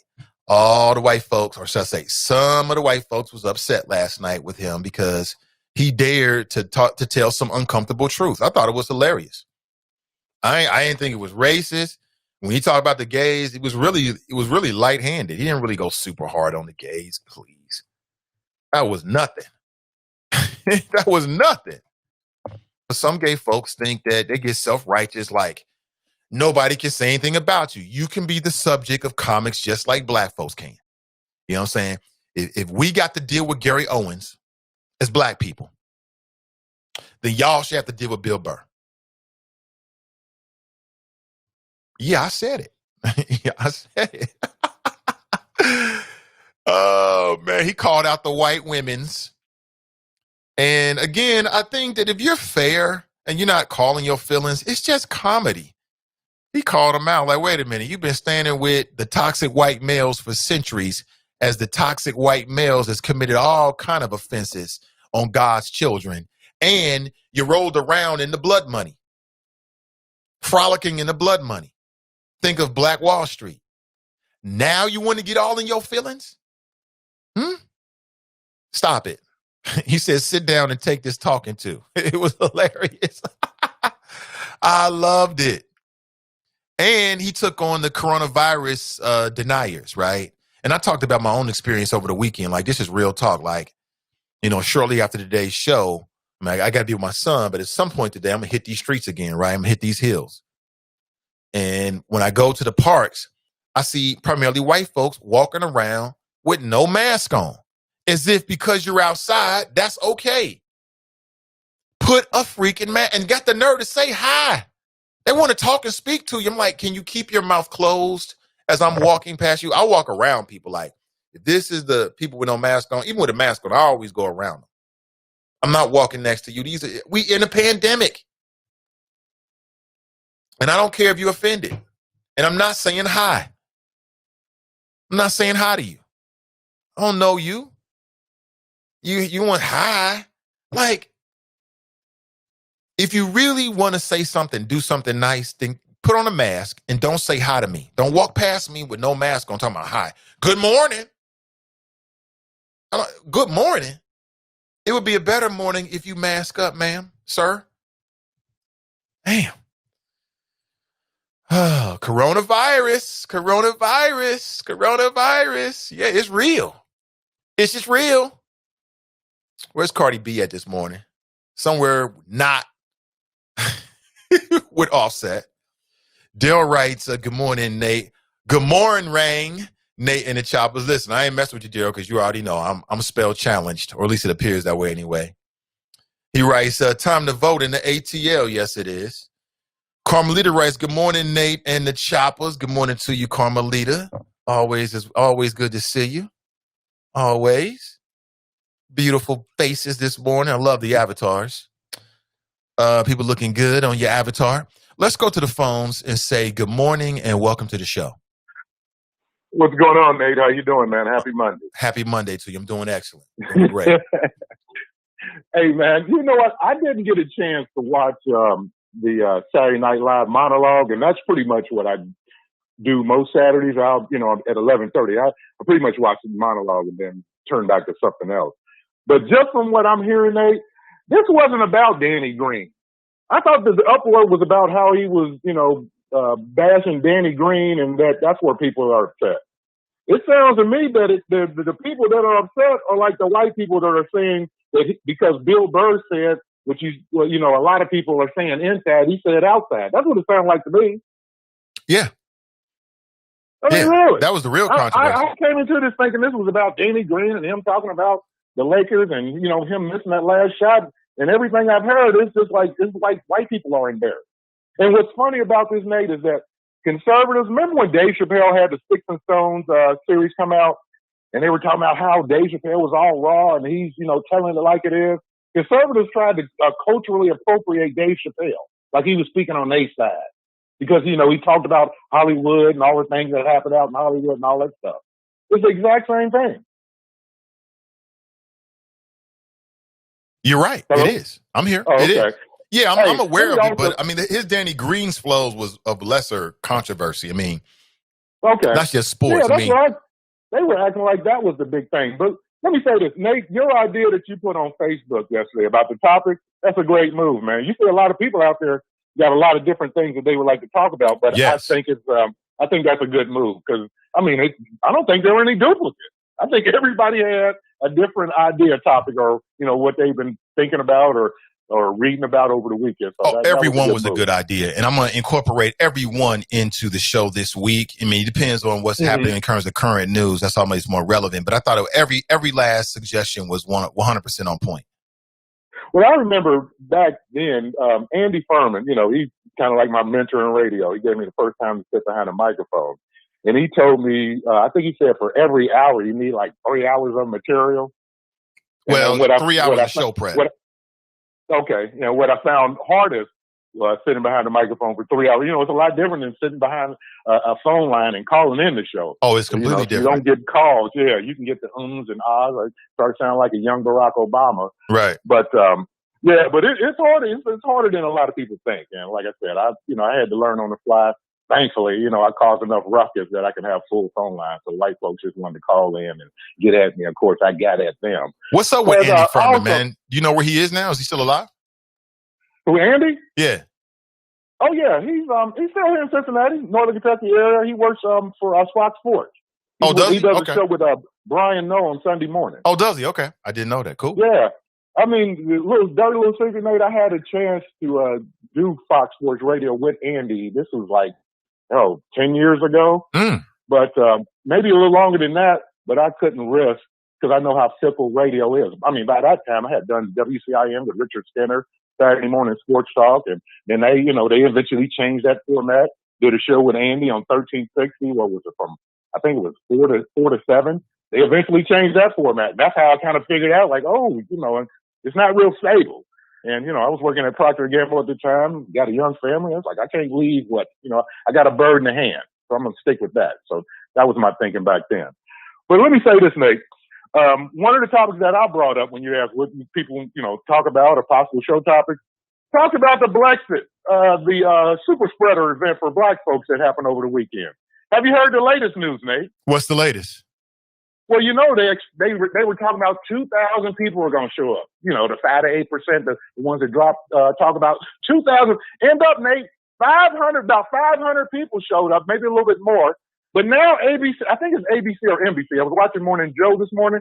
They've obtained emails from Candace Owens. Guess what she was doing, Nate? What was she doing? They were paying people to come to the event.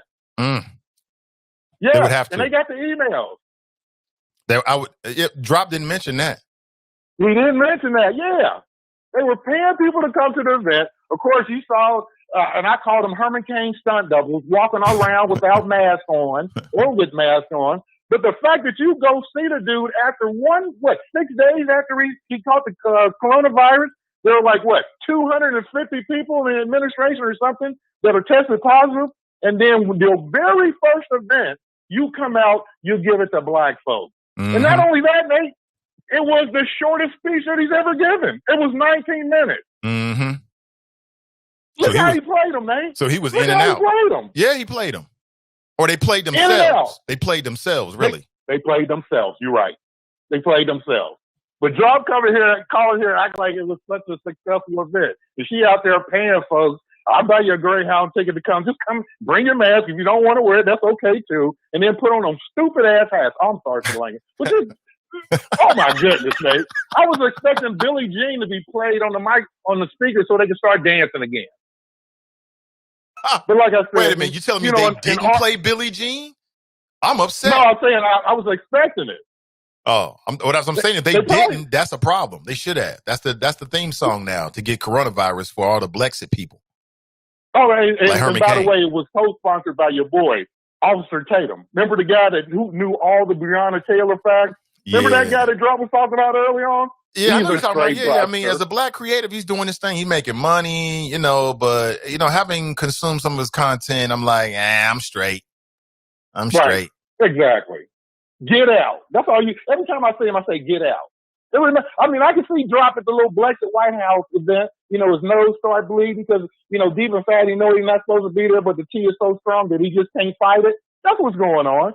I mean, you go see a guy. Did you hear about Donald Trump, what he wanted to do when he came out of Walter Reed Hospital? Nate, about Joe?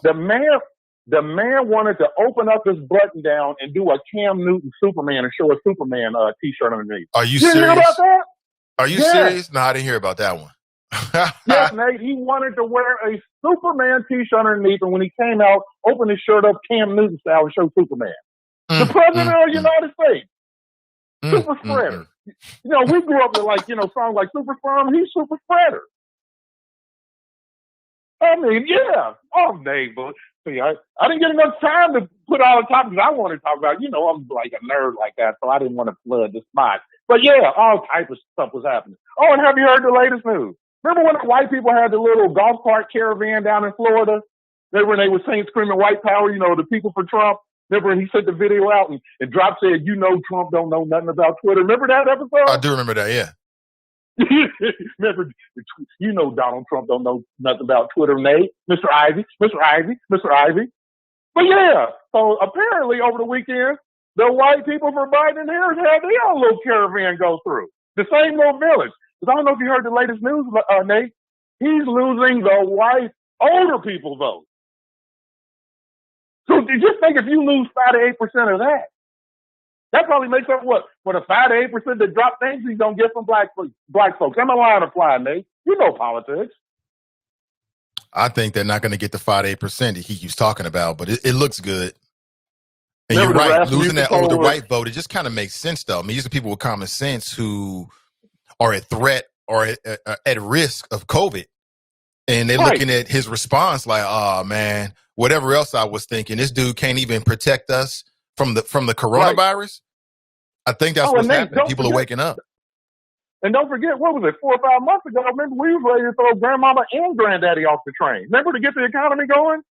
Sure, some people might die. Young people get out there and get back to work. Remember that? They listen. Now, let me get back to work, man.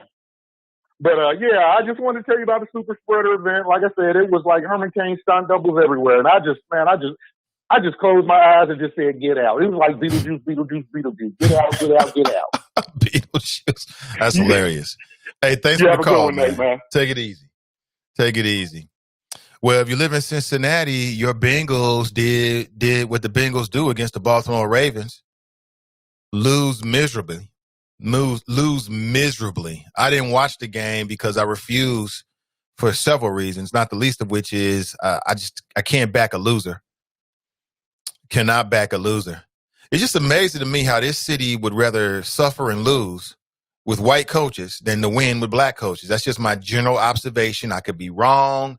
I admit that I'm biased, but it is what it is. You know what I'm saying? It's just amazing. If you missed it, LeBron James is now a 4-time MVP. And among other things, he said, I just want my respect. And I just think that the NBA is a team sport, right? You don't win without a team. You got your leaders. You got players that are better than others. You have specialists. Everybody plays defense. To me, it's all about team.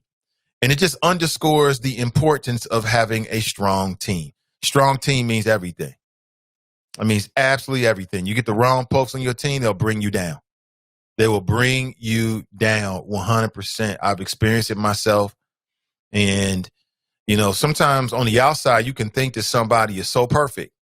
But when you really start getting into it, the everyday of it, you realize, nah, this ain't working.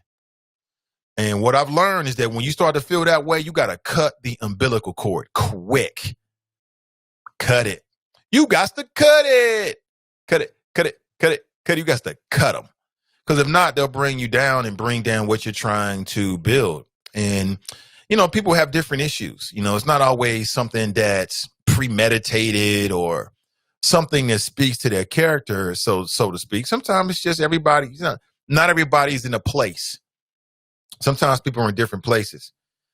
Kara Mitchell writes, good morning, family. Carmelita writes, I'm just going to say Bill Burr was hilarious and right. Yes, he was, 100%. Glenn writes, morning, Nate, in the Facebook choppers. Good to see you. From YouTube, Florida Family writes, good morning, Nate. Like your flow. Hey, thanks for being here. 100%. We do it every weekday, 7:30 to 10 a.m. every single morning. Barry writes, God morning. Yes, it is. Fast Pitch writes, good morning, all minus the Karen and Darren trollers. Of course, Fast Pitch is the host of Valet Service. You can check out that podcast. We live stream it on Facebook.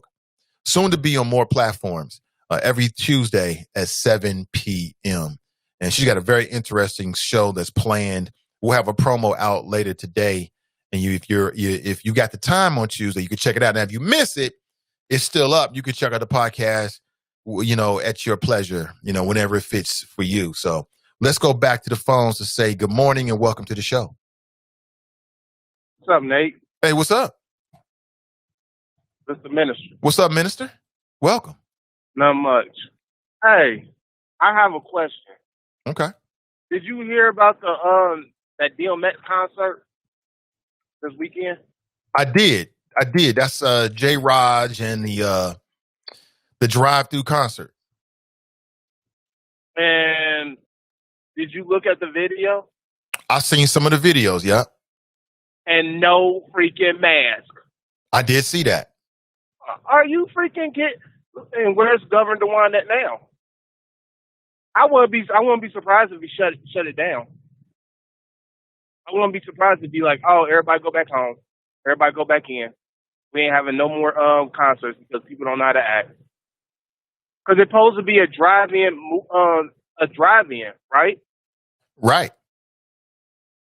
And I know my parents was there, and they, both my parents was there. My mom, my stepmom, my dad, and my mother, and they was all there, and everything, and they stayed in their cars. But when you look on the thing, if you look on like some of people's Facebook Live, it's like a damn club. Yeah. I was surprised by that too, to be honest with you. I thought it was going to be like everybody stays in their cars, but they had a stage and there was a lot of people that were like just standing. It was just like a regular concert. And I saw a lot of people with no masks on. So I feel you on that. That's why I wasn't there. Yeah. So I just wonder this. What do you think? Do you think people gonna catch coronavirus? I do. From that concert? Probably. Yeah. And our numbers is going to raise. Probably. Right? In Cincinnati? Probably, yeah. I mean, it just makes common sense.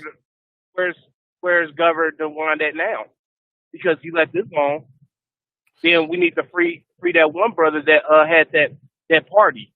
Yeah. Remember who you talking about Rashard Davis? Yeah. Yeah, because that doesn't make any sense now. Now I'm starting to look at the pieces, and I'm putting the pieces together on the puzzle. Is that he threw a party, and it was a little street party on, I think, off of Vine, right? Off of Vine, a race, between Vine and Race. I just know it was in the OTR. I can't remember the exact street. Outside the gas station, but then. 5 or 6 months later, then look at this. Oh, DMX come out. He looks freaking out of shape. Oh my god. Oh my god.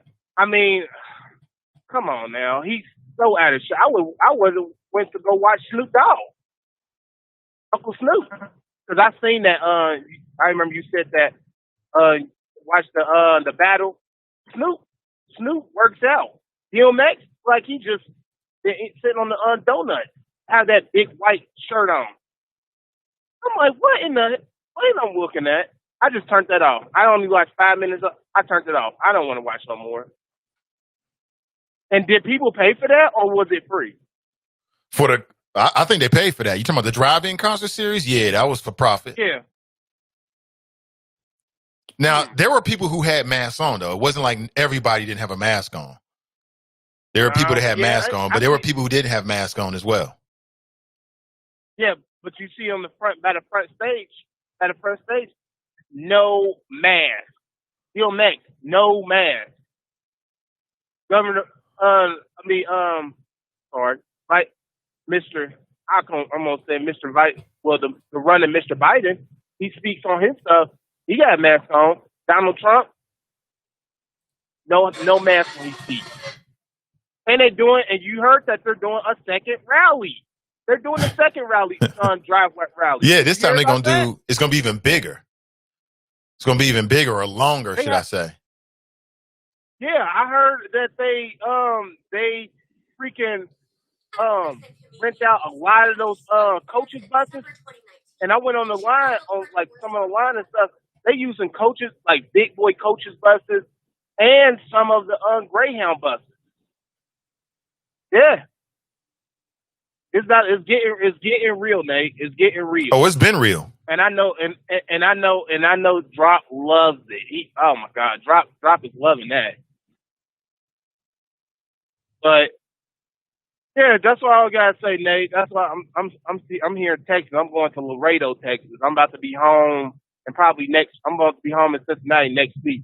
They're gonna get some more insight on this stuff, and I gotta vote. I have to vote. Like I said, everybody that's my age, y'all need to vote. Y'all need to vote. We need to get this dude out of there because he's not supporting the black people at all, and he got the coronavirus, and it's infested. Like I said, infested with those bugs of corona. The bugs. I call them bugs. All right, Nate. All right, man. And be safe, man. Be safe driving out there in the highways of the state, of not just the state but the country, man. He's a truck driver. Longtime supporter of the show. That's the minister. Appreciate him. Yeah, I almost forgot about that, but I did see it. I thought it was a great idea, for J. Raj to come up with the drive-through series. And when I heard about it, my thoughts about it were that like people would like be in their cars, but they had a stage and they offered people to get out. I saw people in some of the videos who had masks on, and I saw some people that didn't have masks on. So will it be an event in which coronavirus is spread? Probably. I mean, that's just what it is. I'm sure they took a lot of precautions, but again, you get 15, 20 people with no mask on, just that, it's going to spread. We already know that. If it's going to spread in the White House and spread through these NFL teams, it's going to spread. What I think people should do, and this is the school systems and all organizations and businesses, whatever, they should look at the NBA. Because the NBA created the bubble, and whatever their protocols were, worked. Because to this point, there's been no reported, coronavirus infection cases out of the NBA bubble. So what I would do is I would study what they did and just recreate it, because it seemed to work down there. The bubble, whatever they were doing, their protocols, recreate it because it seemed to have a good impact. And I think they were doing aggressive testing, and that's part of what you got to do. And maybe that's where the time and expense comes into it. But what's your take on the drive-in concert series? Again, I thought it was a great idea. A lot of people are shut in and want to get out. Thought it was a great idea from J. Raj. But do you think it will be a spreader event? Did you go? If so, what were your observations? What did you see? What did you hear? And DMX he don't work out. We can see that. But as long as he can put on the show and people like it, it's cool. People like it. I think before that they had Belle Biv DeVoe. I'm not sure if that actually went off or is that coming up next. But again, he's offering it and people are going to it, and it is what it is. And we'll find out later as to what the impact is going to be. It was a lot of truth in his monologue, especially about the white women's. Fox writes, rise and shine, young stars. Brother Zones writes, you can probably find his stand-ups on YouTube. I think he has a couple of specials on Netflix. He does. Brother Mazones writes, Nate, are you just noticing that about black Cincinnati? That's why I stick to my small circle, and that's my fam.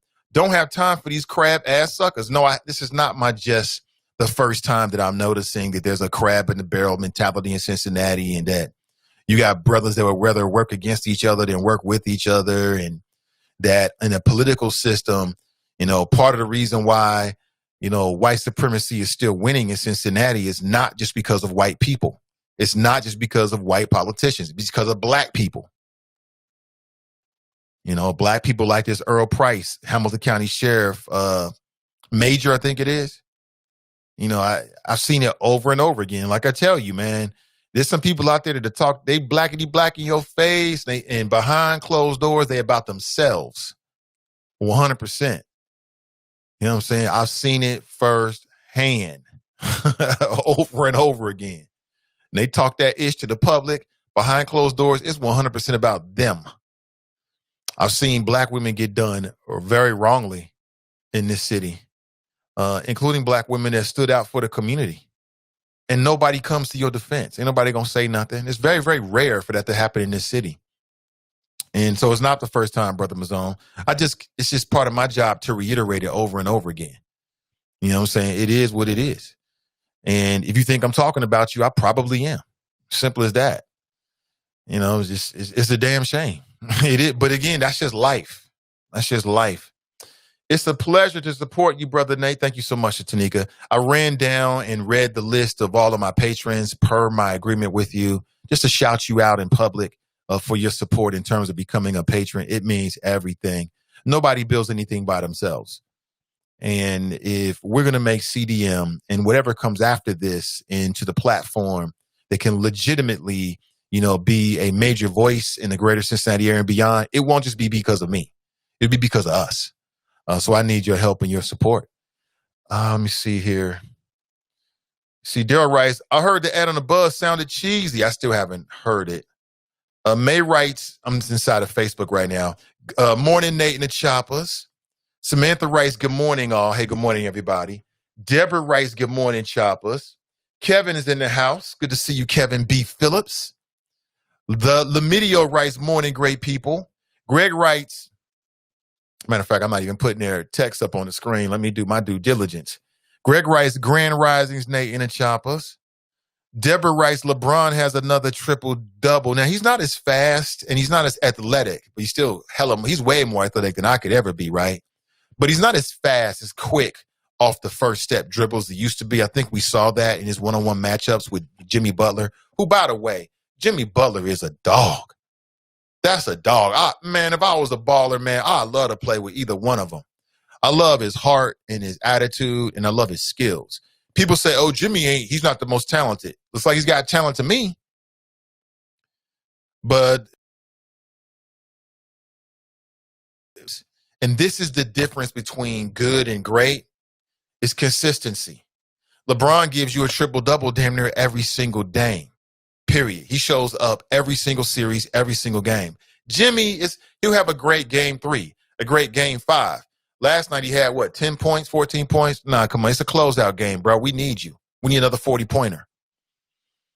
But the Lakers stood up. For people who like that kind of entertainment, and that's what it is for me. It's entertainment. It's something that, I can watch and kind of disengage from things I'm working on. Or what I love to do is I love to watch basketball and work out in the house. Because I'm thinking, why would I sit back and watch all these dudes in shape? I'm trying to get in shape too.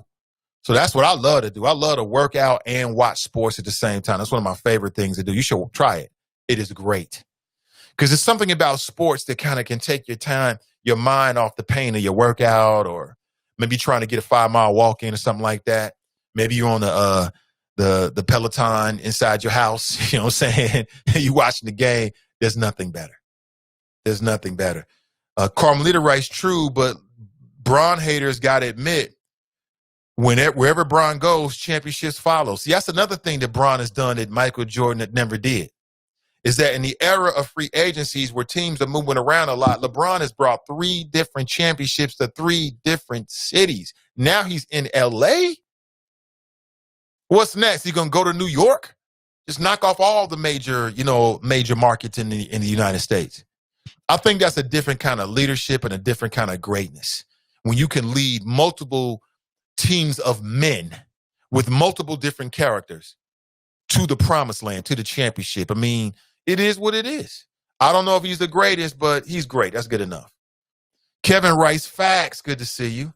Andriel writes, good morning. Or Andriel writes, good morning, good to see you.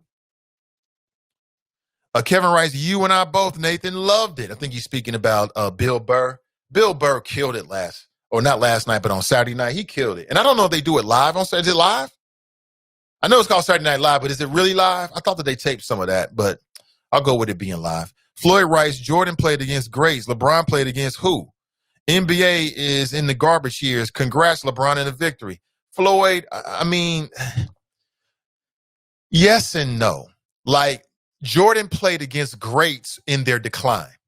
So that first championship, when they beat the Lakers was old, looking like Larry Holmes out there, flabby. They was old. They was past their prime. That wasn't the prime Showtime Lakers, because if it was, it would have been more of a series, and the Lakers might have won that. So, the Chicago Bulls was ascending, and the Lakers were descending. When they played against the Utah Jazz, right, Hall of Famers, John Stockton, but they was old and past their prime. All I know is this. LeBron James was down 1-3 in the NBA Finals against a team that won more games in the regular season than even the Michael Jordan Bulls. And they came back and won. That's all I know. All I know is LeBron James is in the eras of the super team, going up against teams like, I don't know, the Golden State Warriors with a Kevin Durant. How you going to beat a team like that? And individually held his own, average triple doubles in losing efforts. He just didn't have enough manpower. People are just so selective. Like, when he took Cleveland to the championship and they lost that, I think it was it the first championship they lost? They lost Kevin Love and they lost Kyrie Irving. But nobody puts an asterisk in the championship mark against the Golden State Warriors. We just forget about it because the championship is a championship. So injuries are a part of the game. You play who you play, and it is what it is. It is what it is. You play who you play. You know what I'm saying? Let me see. Daryl writes, yes, I do the same with the mask. People without a mask get the stank eye from me. Yeah, I'm walking, and I walk every single day. I'm walking over the weekend on the Art Hill steps over by the Cincinnati Art Museum in Eden Park in beautiful Cincinnati. And people are walking past me with no mask on. And in some of those places, it's some really tight little spaces there, and they want to say hi. I don't need you to say hi. You know what I'm saying? If you want to be friendly, put a mask on, and at the very least, keep your mouth closed if you want to be friendly. Keep your mouth closed. I don't want to talk. We're not friends. I want to get this workout in, and I want to keep it moving. I don't want to bring COVID back to my family, and that's it. Greg writes, I heard that it's actually not good to have a mask on if engaged in hard exercise because if you sweat into the mask, it makes it less effective. Could be, but I do it anyway because to me, it's yet another barrier. Matter of fact, I do the 2-mask thing sometimes. Where I've got the blue on one side, white on one side, surgical mask, and then I put a cloth mask over it. Why? Because I want another level of protection from people's deadly breaths. Your deadly breathing. I don't want it. Keep your cooties over there. Dale writes, arrogance, Nate, that's exactly what it is. Janice writes, good morning, everyone. Good to see you. Jasmine writes, he was workshopping this bit at the Dave Show in Yellow Springs. Oh, was he? Oh, because comics do that. If I'm going to prepare for SNL, then I'll go to do comedy somewhere else, maybe some little hole in the wall to try out my material on audiences before I hit the big stage. It makes perfect sense. Crystal writes, me too, Nate. I thought about Dave Chappelle too. The greatest thing about comedy is the truth in it. 100%, Crystal. 100%. I thought he was 100% on point with everything that he said. I had no problem with it whatsoever. I thought it was hilarious. Janice writes, some people have no respect for science or the sanctity of life. Janice writes, oh, yes, he brought it. Hey, TNT's in the house. She writes, damn. Katie writes, masks are less effective. It saturates. It's true. You should carry a couple. But if you are more than 6 feet away from someone outside, it's almost impossible to get COVID from someone. The wind, air, etc. dissipates those particles to basically null. So yes, wear a mask. Carry one with you in case you're in close proximity with others outside, but wearing a mask, exercising by yourself isn't necessary. Yeah, but the problem is I'm walking through the parks and the different steps in Cincinnati. I'm not by myself. You got these people out there that want to walk within 6 feet of you and say good morning. I don't want to say good morning. You know what I'm saying? You don't got your white guilt shouldn't lead you to say hello to me just because you're trying to be nice and you don't have a mask on. I don't want to talk, quite honestly. I'm not going to stop and talk with you. We're not going to talk about the politics. I'm walking. I'm getting it in. You do the same thing. Put your mask on. Keep your mouth closed. And what really kills me are the joggers, heavy breathers. You want to walk within 6 feet of me. Come on now. I don't need all of that. Michael writes, replying to Greg, the World Health Organization has a report out on it. Yeah, but common sense is my World Health Organization, people. Use common sense. See, Crystal writes, I thought about Rosewood. Yeah, when Bill Burr was making those points, I thought about Rosewood and I thought about Black Wall Street in Tulsa. Oh, by the way, most recently, within the last few months, they're finding some of these mass graves that black folks who were nothing more than creatives and entrepreneurs were placed in because white fragility took over. And white fragility within history, American history, gets turned into white angry mobs. That's when I hear all this stuff about mobs and Black Lives Matter. I'm like, y'all better pick up a history book and see what a real mob is. Real mobs lynch people, kill people, maim people, rape people, destroy property, and then dance on the ashes and take photographs with the bodies. That's a mob. Oh, it's the mob. That's not a mob. That's just some concerned people that's outside of District 1 downtown. That ain't a mob. Knock it off. Facts on facts on facts on facts. Greg writes, fact, people should not wear masks while exercising. People should not wear masks while exercising, as masks may reduce the ability to breathe comfortably. Sweat can make the mask become wet more quickly, which makes it difficult to breathe and promotes the growth of microorganisms. The important preventive measure during exercise is to maintain physical distance of at least 1 meter from others. The above is from the World Health Organization website. I hear you, but I'm going to keep wearing my mask. Because some tells me it's going to offer me a different level of protection than not having a mask. It might make it less effective, but it's going to be far more effective than I'm wearing it. And let coronavirus keep expanding. Let more people get sick and die. All you folks don't wear the mask when you outside. You're going to have a mask on, I guarantee it. Whether it's sweaty or not. Watch. You know what I'm saying? Deborah writes, equator people. Yeah, he did say that. Why don't we have, it makes a great point. Why do we have February as Black History Month and not July? Why does the Gay Pride Month in June? They get June, we get February. What the hell? Like Bill Burr said, we're equator people. Should be nice outside. I live in Ohio. I won July. I thought it was an excellent point. Sean writes, Bill Burr did an amazing job using his comedic genius to bring forth the truth. Yes, he did. TNT writes, I was just thinking about Emmett Till and how the white woman, Carol Bryant, who accused him of whistling at him, waited to reveal on her deathbed that he didn't do that. And she did it not out of she did it just because she wanted to get right by God, as a lot of religious people do. Like a lot of people are religious only because of them. They're not religious because of their commitment to their fellow man and wanting to be better people. They just want to go to heaven. They just want to go to the Tupac and Biggie section of heaven when they die and get the treats. You know what I'm saying? Get the free drinks. That's all. She said that because as she was dying, she wanted to get right by God. And she didn't do it for a larger sense of racial justice and telling the truth, which I think is very important and intimately intertwined. She did it because she didn't want to go to hell. And I hope she's in hell burning right now. Did she die? When she dies, I hope she burns in hell for what she did to Emmett Till, period. You ain't getting no reprieve from me Ain't no sorries, ain't no take backs. You see what they did to that young boy? They beat him to death. And then it was a series of a couple of court trials for these white perpetrators, and ultimately they walked away from it. Meanwhile, this black mother was grieving and the black family was terrorized, but she's sorry. Hope she burns in hell for what she did, slowly. Yeah, I ain't got no tears for you, even on your deathbed. And I hope it was a bad transition. Peace out. Peace out. No tears for you.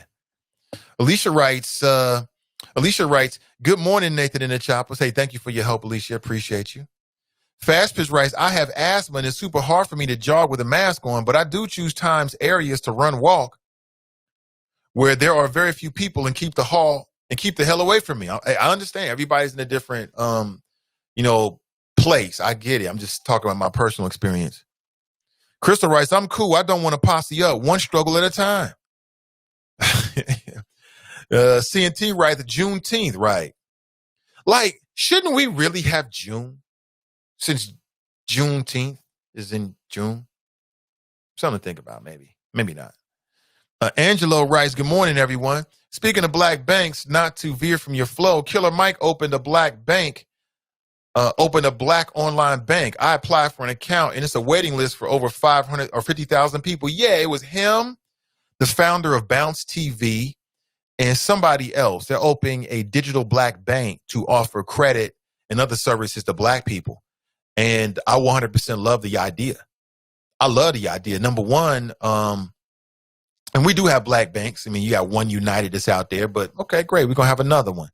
You know, when it comes to lending credit and or money to entrepreneurs and black creatives, I'm working on a creative idea away from CDM right now. So I'm in that startup process again with a brand new idea. So I completely understand it, but you know, I think that's great. I hope that they're successful. I do. I hope they're successful. I hope that they're able to reach people and offer credit and loans so that the entrepreneurial class, the creative class can get out here and build and rebuild Black Wall Street in various cities. Why not? Crystal writes, Dave Chappelle absolutely gets dragged all the time. Yes, he does. May writes, replying to Crystal, exactly. He gets dragged a lot. He even jokes about it. Yeah. He gets dragged all the time. Shout out to playoff Rondo. I mean, he was a big factor in that win last night and their wins in general. I mean, again, just there's so many narratives that I take from sports that I can apply to my own life. And one narrative is you never know who you're going to cross the finish line with. I leave myself open at all times for partnerships, for coming together with all kinds of folks, you know, as long as it makes sense, because you never know who you're going to cross the finish line with. I talk about, you know, Dwight Howard, who I was on his Instagram feed last night. He was very, very emotional. Here's a guy that left the LA Lakers in somewhat of disgrace because he couldn't get along with Kobe Bryant, who's this big icon, the Black Mamba, who called him out and said he was weak. You circle back around many years later, he's now a free agent, comes back to the Lakers, takes less money, completely transforms his body and his attitude, accepting his role. And now he's crossing the finish line. I think that there's something very powerful about that we can apply to real life on multiple levels. Same thing with playoff Rondo. Man, Rondo was a part of the Boston Celtics, man, when the Miami Heat were a thing. The Heaters were a thing. They used to go at it. Him and D-Wade, him and LeBron. Now, just because of the nature of free agency and the way the NBA works, he's now on the same team as LeBron James. They're both older now, and they just crossed the finish line together. And to me, I just take, you know, little nuggets from that. Like I said, I'll reiterate it for the fourth time. You never know who you're going to cross the finish line with. You never know. Keep yourself open. You never know. You never know. And J.R. Smith got a championship, didn't play a game in the finals, but he got another ring. You know, shirtless J.R. Smith or shirtless J.R. is trending on Twitter this morning. Let me check my messages here because I do have a couple of hey, what's up, RJB? Thank you for the follow. Good morning to you. Appreciate you. Oh my God. the Mason Mahler, a.k.a. Overseer. He's back at it again. He got a photograph of you on Twitter, man. Why does Drop keep doing this? Y'all want to see this? I'll put this on the screen here, man. Why does Drop keep doing this? Leave this man alone. Leave Mason Mahler alone, man. You got to see this, though. This is hilarious. This is the kind of stuff that Drop does on Twitter, man. This is what your boy Drop is doing on Twitter. I don't think Mason Mahler or Mommy putting this up. Look, this is what Drop is putting on Twitter. Why are you doing this to Mason Mahler, man? Why are you antagonizing this man?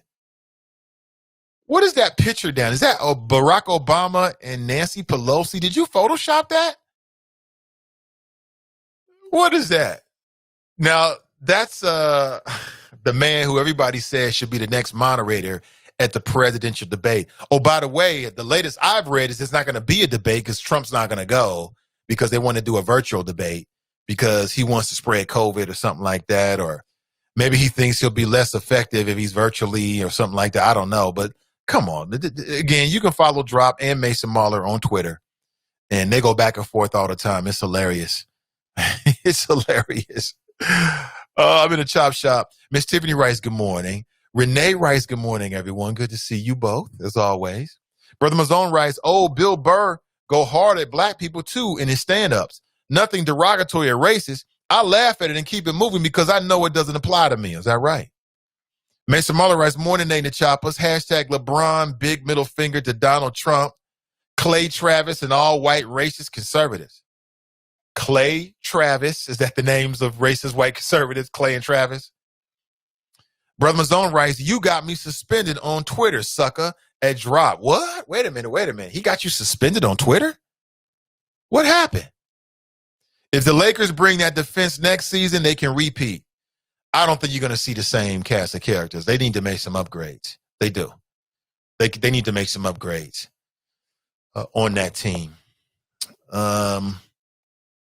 Drop Rice, black voices of Trump were in full effect on Saturday at the White House event for the Back the Blue. 5 to 8% of the black votes is all it takes. Hashtag Black Votes Matter.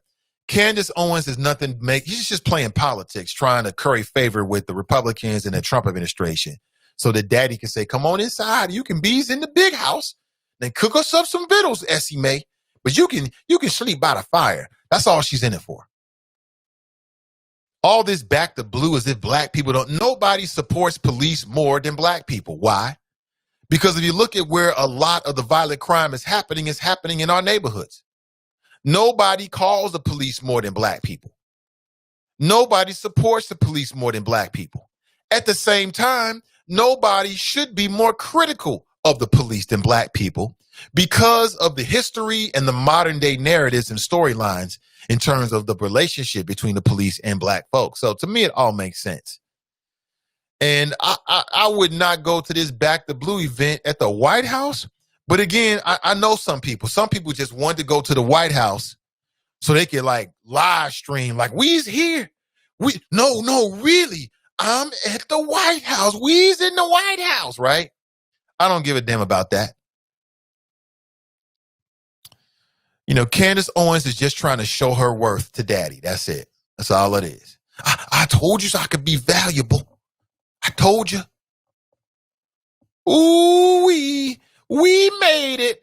We at the White House. I mean, if they was really radical with Blexit, which means black exit, which is a spinoff of Brexit, which is the exit of British from, or the UK from the European Union, which, I mean, I haven't looked at it, but the European Union was a strong union of all those European countries. I don't know what the impact is going to be. We'll have to find out. You know, they might go back in the near future. We never know. But so now she picked up on it with Blexit, right? Teamed up with Officer Tatum, self-loathing black man, who's making a lot of money on YouTube and, you know, with the whole black guy that's a former police officer and he's selling pro-Trump T-shirts. You know what I'm saying? He's got T-shirts with Trump on the head of Superman and all this kind of stuff. What in the? Now, listen, in terms of just grinding and making money, he's smart. Maybe I should do that because there's a market for that. But maybe not. Maybe not. And they're just out here. If they was really on some radical type stuff, some revolutionary stuff, it would be an exit from both political parties. not just the Democrat Party. If there was really on some revolutionary political thinking, it would be about starting a brand new party that would represent the interests of black people, black voters, independently outside of the Democrat and Republican parties. That would be revolutionary. But this is, like I said before, this is Candace Owens trying to, come up with something so Daddy, the Trump, will pat her on the head and tell her she's doing a good job. And you're doing a good job for us, Candace. You're going to have to think real hard about promoting you and all this kind of stuff. And, she's married to a dude. I think she's married to a white dude who's like all about this.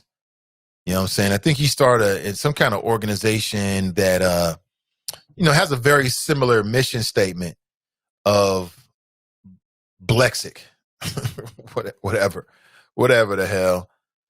I mean, you do what you want. You do what you want to do. I can't do it. I can't do it. I'm sorry. I can't be a part of it.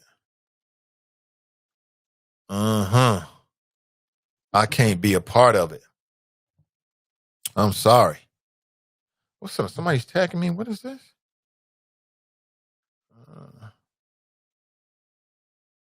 What the hell? Oh my gosh. See here.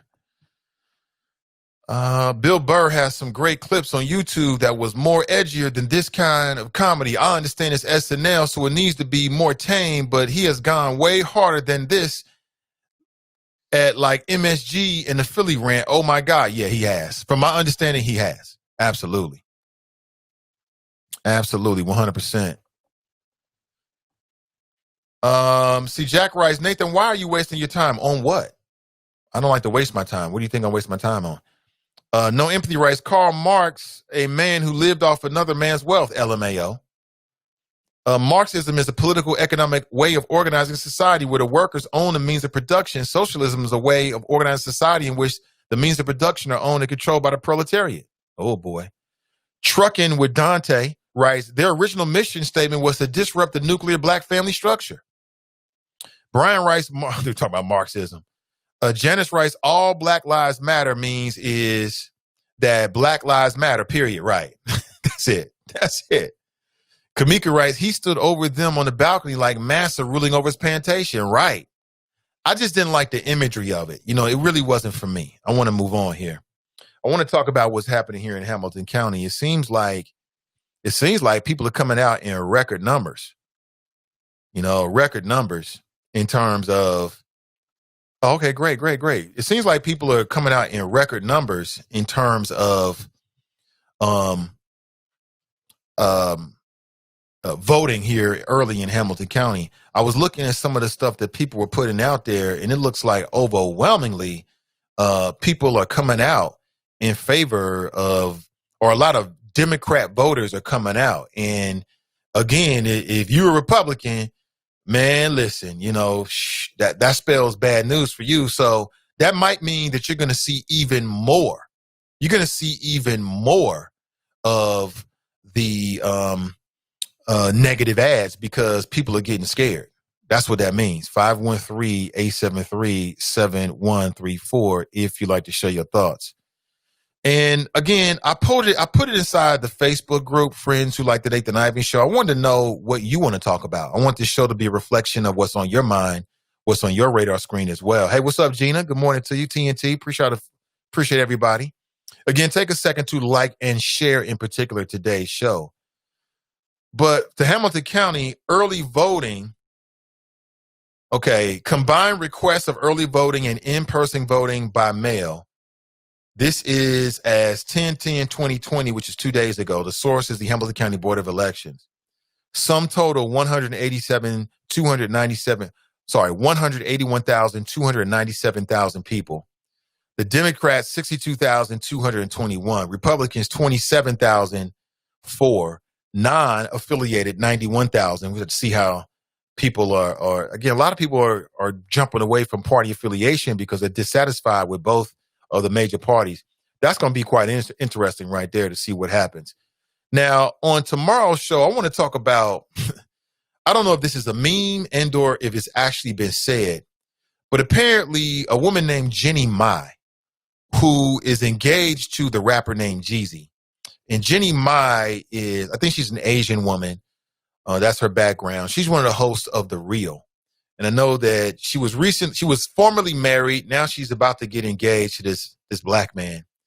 And she's talking a lot in the media about submitting in a marriage.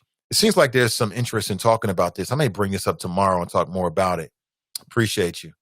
Again, 513-873-7134. Okay. Yeah, I definitely want to jump in there. Oh, I definitely want to be a part of that. Appreciate you. Let me see. I'm catching up here to your chat. Trucking writes, the problem with black people is they don't research anything. They accept anything the media throws at them. Some do, some don't. We must know mission statements, value statements, and vision statements before we get on their buses. I agree with you. Falase writes, good morning, Choppers. Good morning to you. Element, no empathy is laughing at the caller.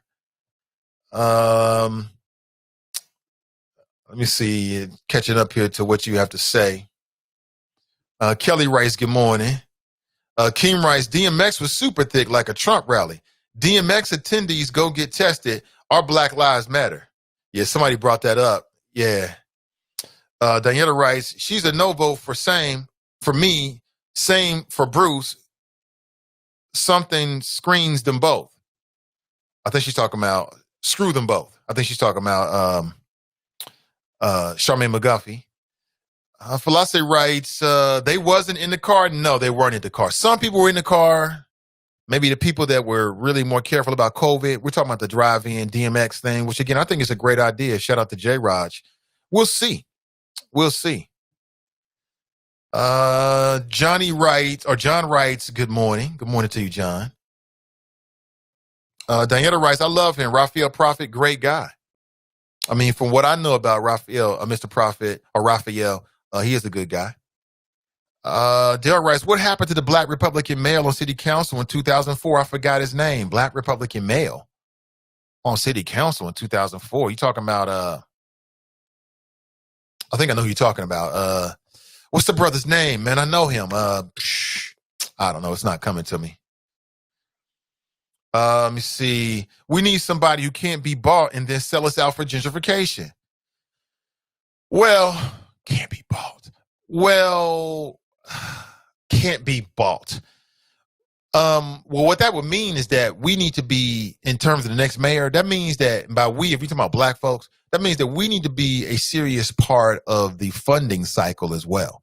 Because it takes money to become the next mayor. It takes money to run for these highly sought after political office.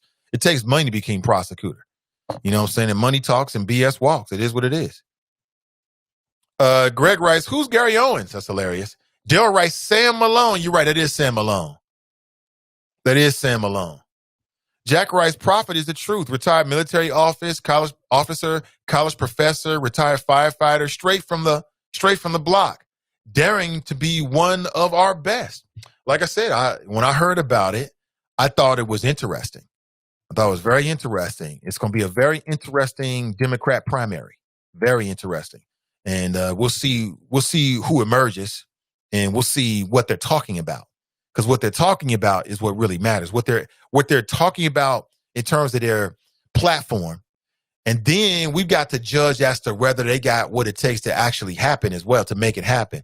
But again, I think it's all gravy. I think it's all good. Dale writes, what happened to Sam Malone?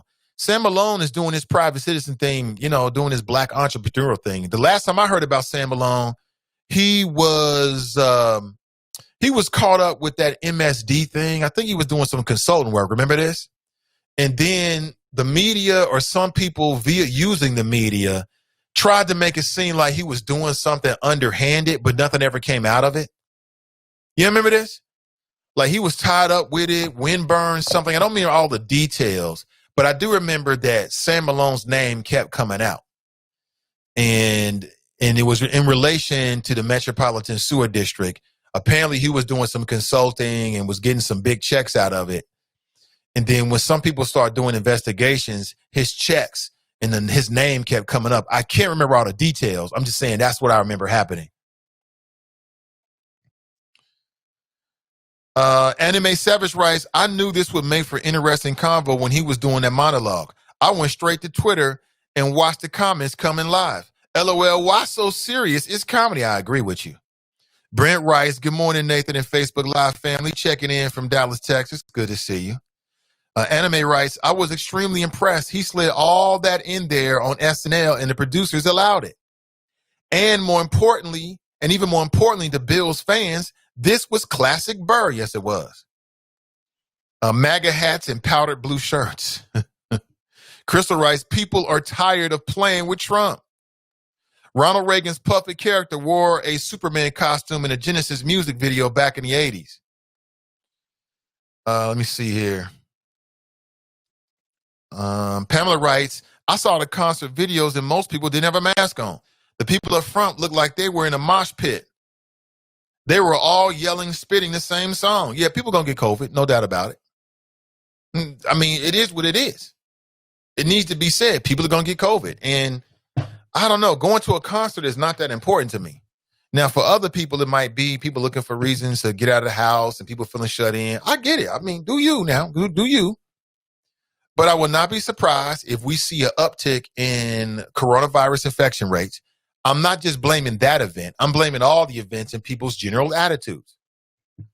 Because people think when it's outside, I don't have to wear a mask. That's what they think.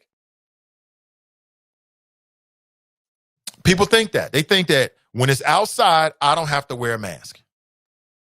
Crystal writes, Music Soul Child and Raheem Devon are up next. I want to go, but nah, I don't want to have the Rona. Listen, I understand. LBJ makes players better on his teams. Yes, he does. Yes, he does. Ryan writes, Bill Burr brought it. Yes, he did. iMac 815 writes, good morning from Charlotte. I enjoyed Bill Burr's segment. I did too. These cancel culture vultures would have ran Richard Pryor right out the building if he were in his prime today. Probably so. Probably so. I mean, what Bill Burr said about everything, what he said about, Gay Pride Month, spot on. He didn't lie. What he said about white women, he didn't lie, spot on. What he said about these coronavirus anti-maskers, he didn't lie. What he said respectfully is how is it that the gay pride movement got June and nobody gay was enslaved? Black people were enslaved. We got February. We should have got Juneteenth.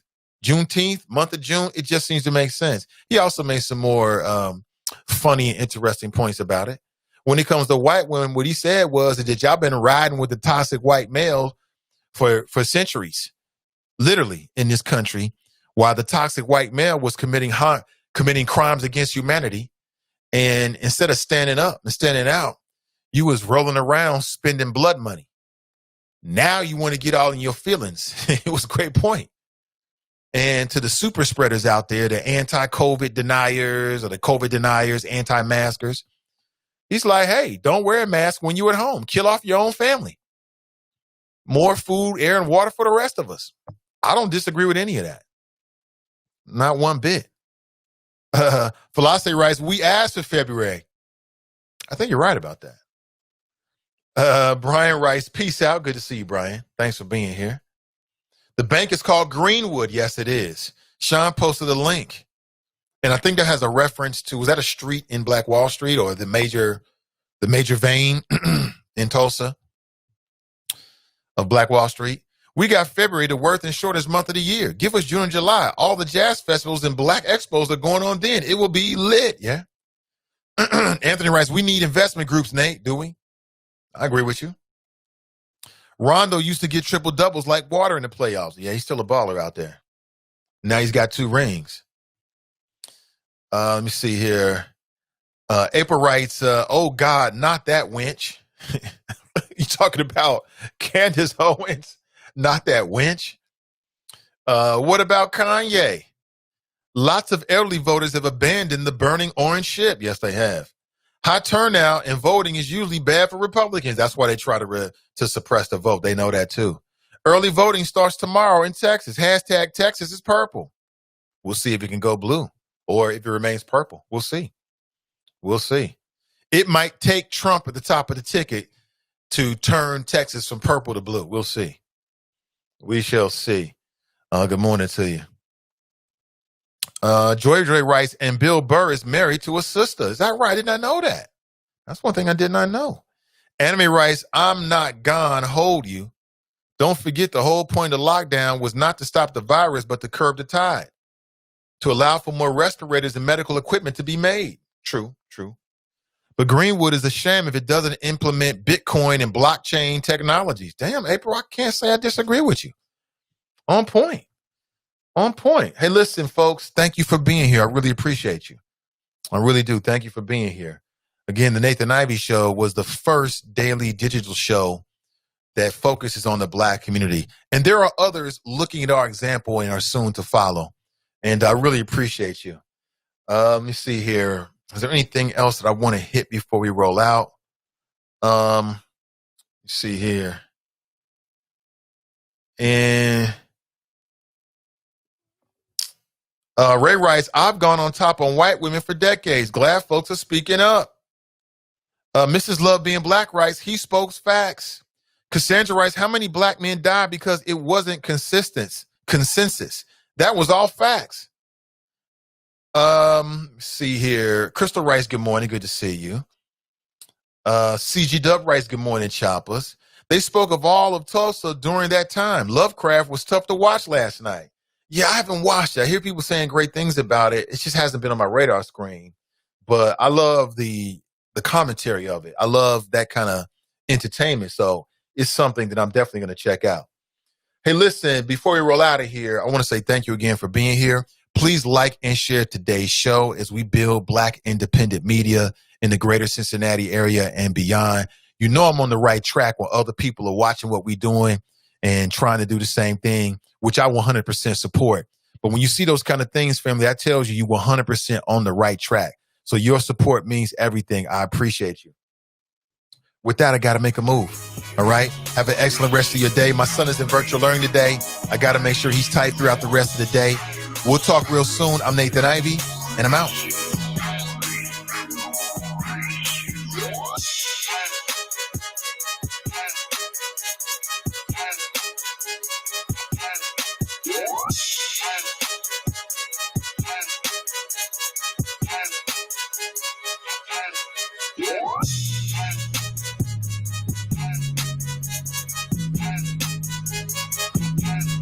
Yeah.